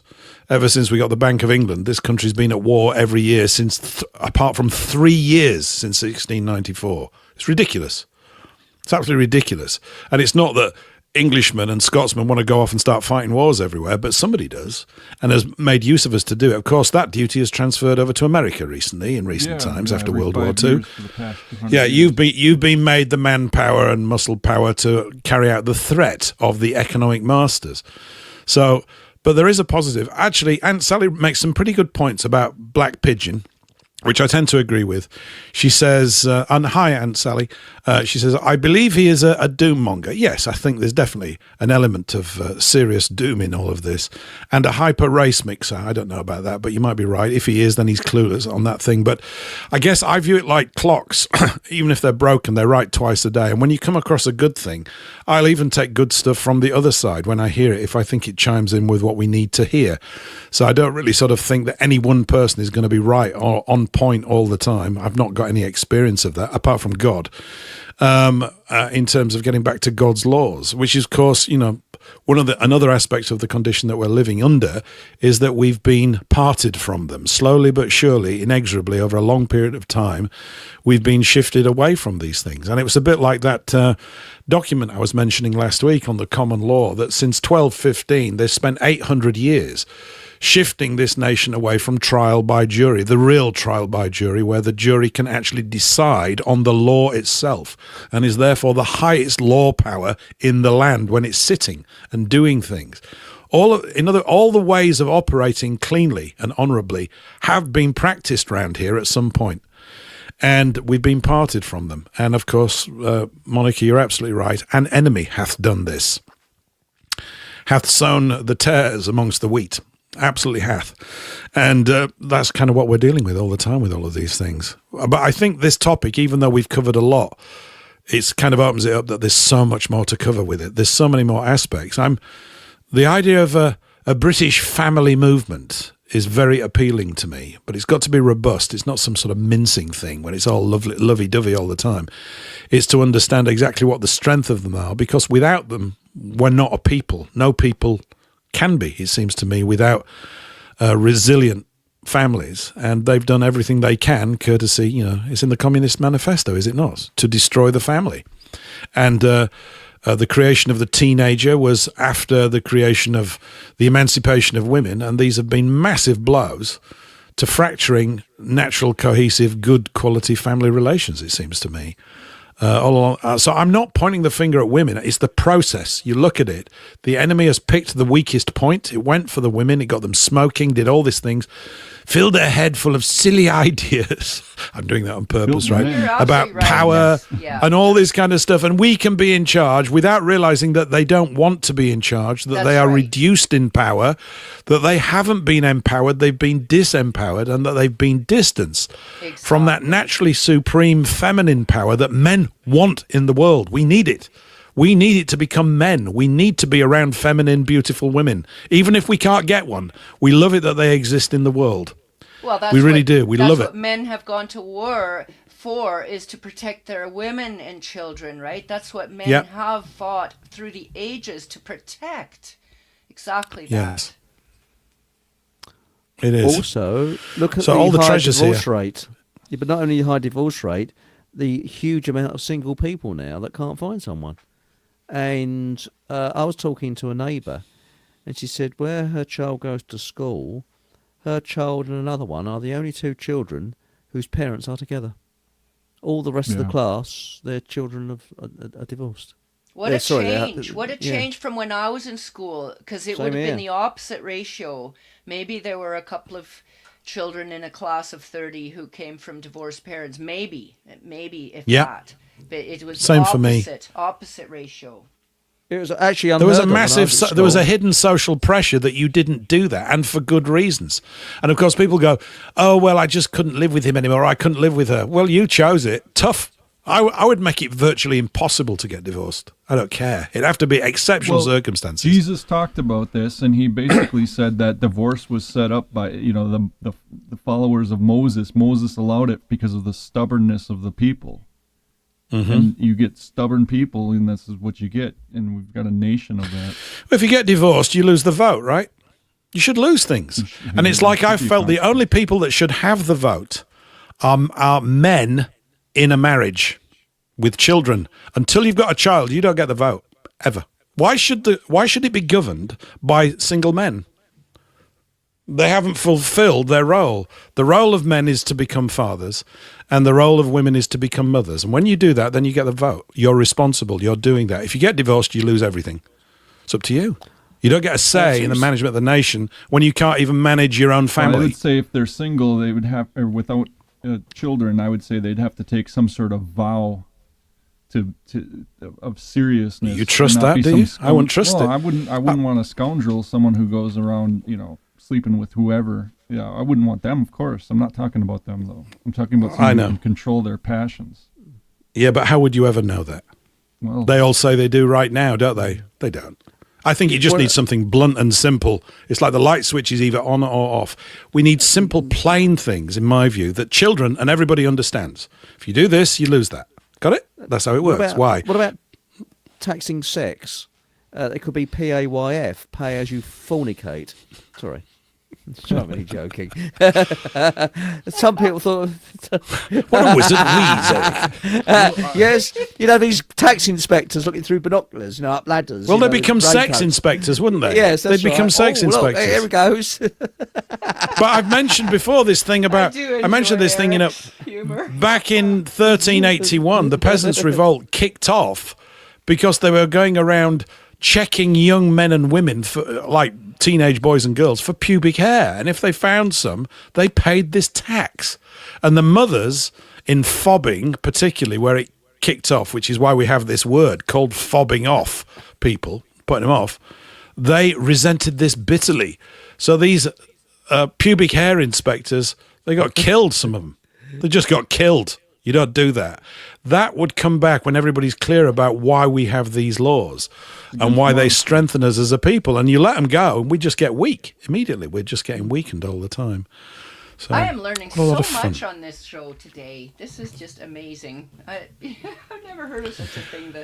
You stick around with us, Monica. It's like this every week. It's not. This has been a really juicy one, actually, this week. And I'm really glad we set it up this way. I mean, there are other really, really concrete. I love this topic because I think it's right at the heart of our problem. And it also shows a way through if we can get back together again. It's not that I feel separate from women. I don't. But the idea of rebuilding how it used to be is an extremely enticing prospect. How we do that, of course, is a massive challenge. But practicing those virtues that we want to. I think, yes. And what about that idea that in Germany during World War II, where grandmothers voluntarily, they didn't have to have qualifications, but they must have had a family, actually went to a government-run university to teach young women how to become mothers, about how to run a home budgeting, how to cook, because the elderly women had all that experience.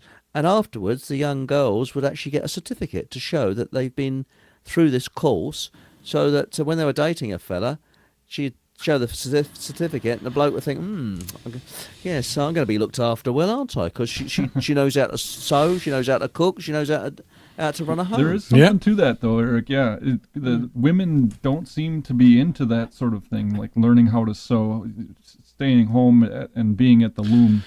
We got a minute here, guys. Yeah. A minute to talk. To wrap up. So it just seems like those things are then passed off into the culture where it becomes about fashion, and we get all these people who, we're back to the whole celebrity thing. What's the celebrity wearing? That kind of thing. We have to make it desirable again, this lifestyle of being a homemaker. We have to really find ways to make that desirable, and that young women would aspire to do that. Well, Monica, I'd love to have you back on the show, and we can discuss this further in a few weeks' time, because I think it's an ongoing theme. I think it's a cracking theme. I want to thank you all for being here this evening.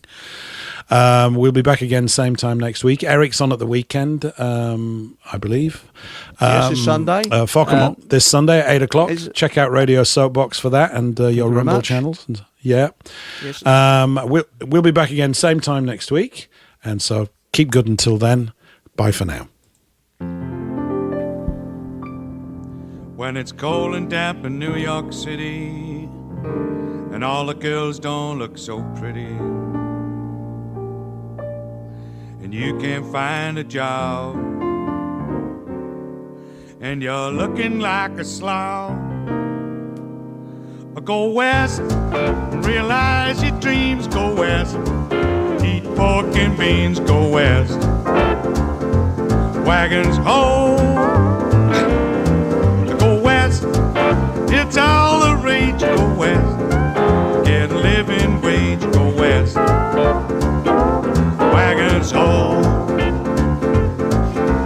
Way out west, they got the best, they got everything you need. Hollywood is looking good, your future's guaranteed. So climb on board, don't miss this chance. Cowboys do a buckwing dance. It's entertaining, it's never raining.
wagons home. Go west, it's all the rage. Go west, and get a living wage. Go west, wagons home.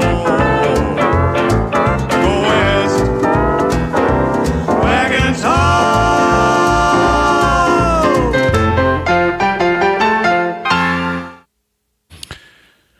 And we're clear. Okay, that was really Forward moving and focused on freedom. Very You're stimulating. listening to the Global Voice Radio Network.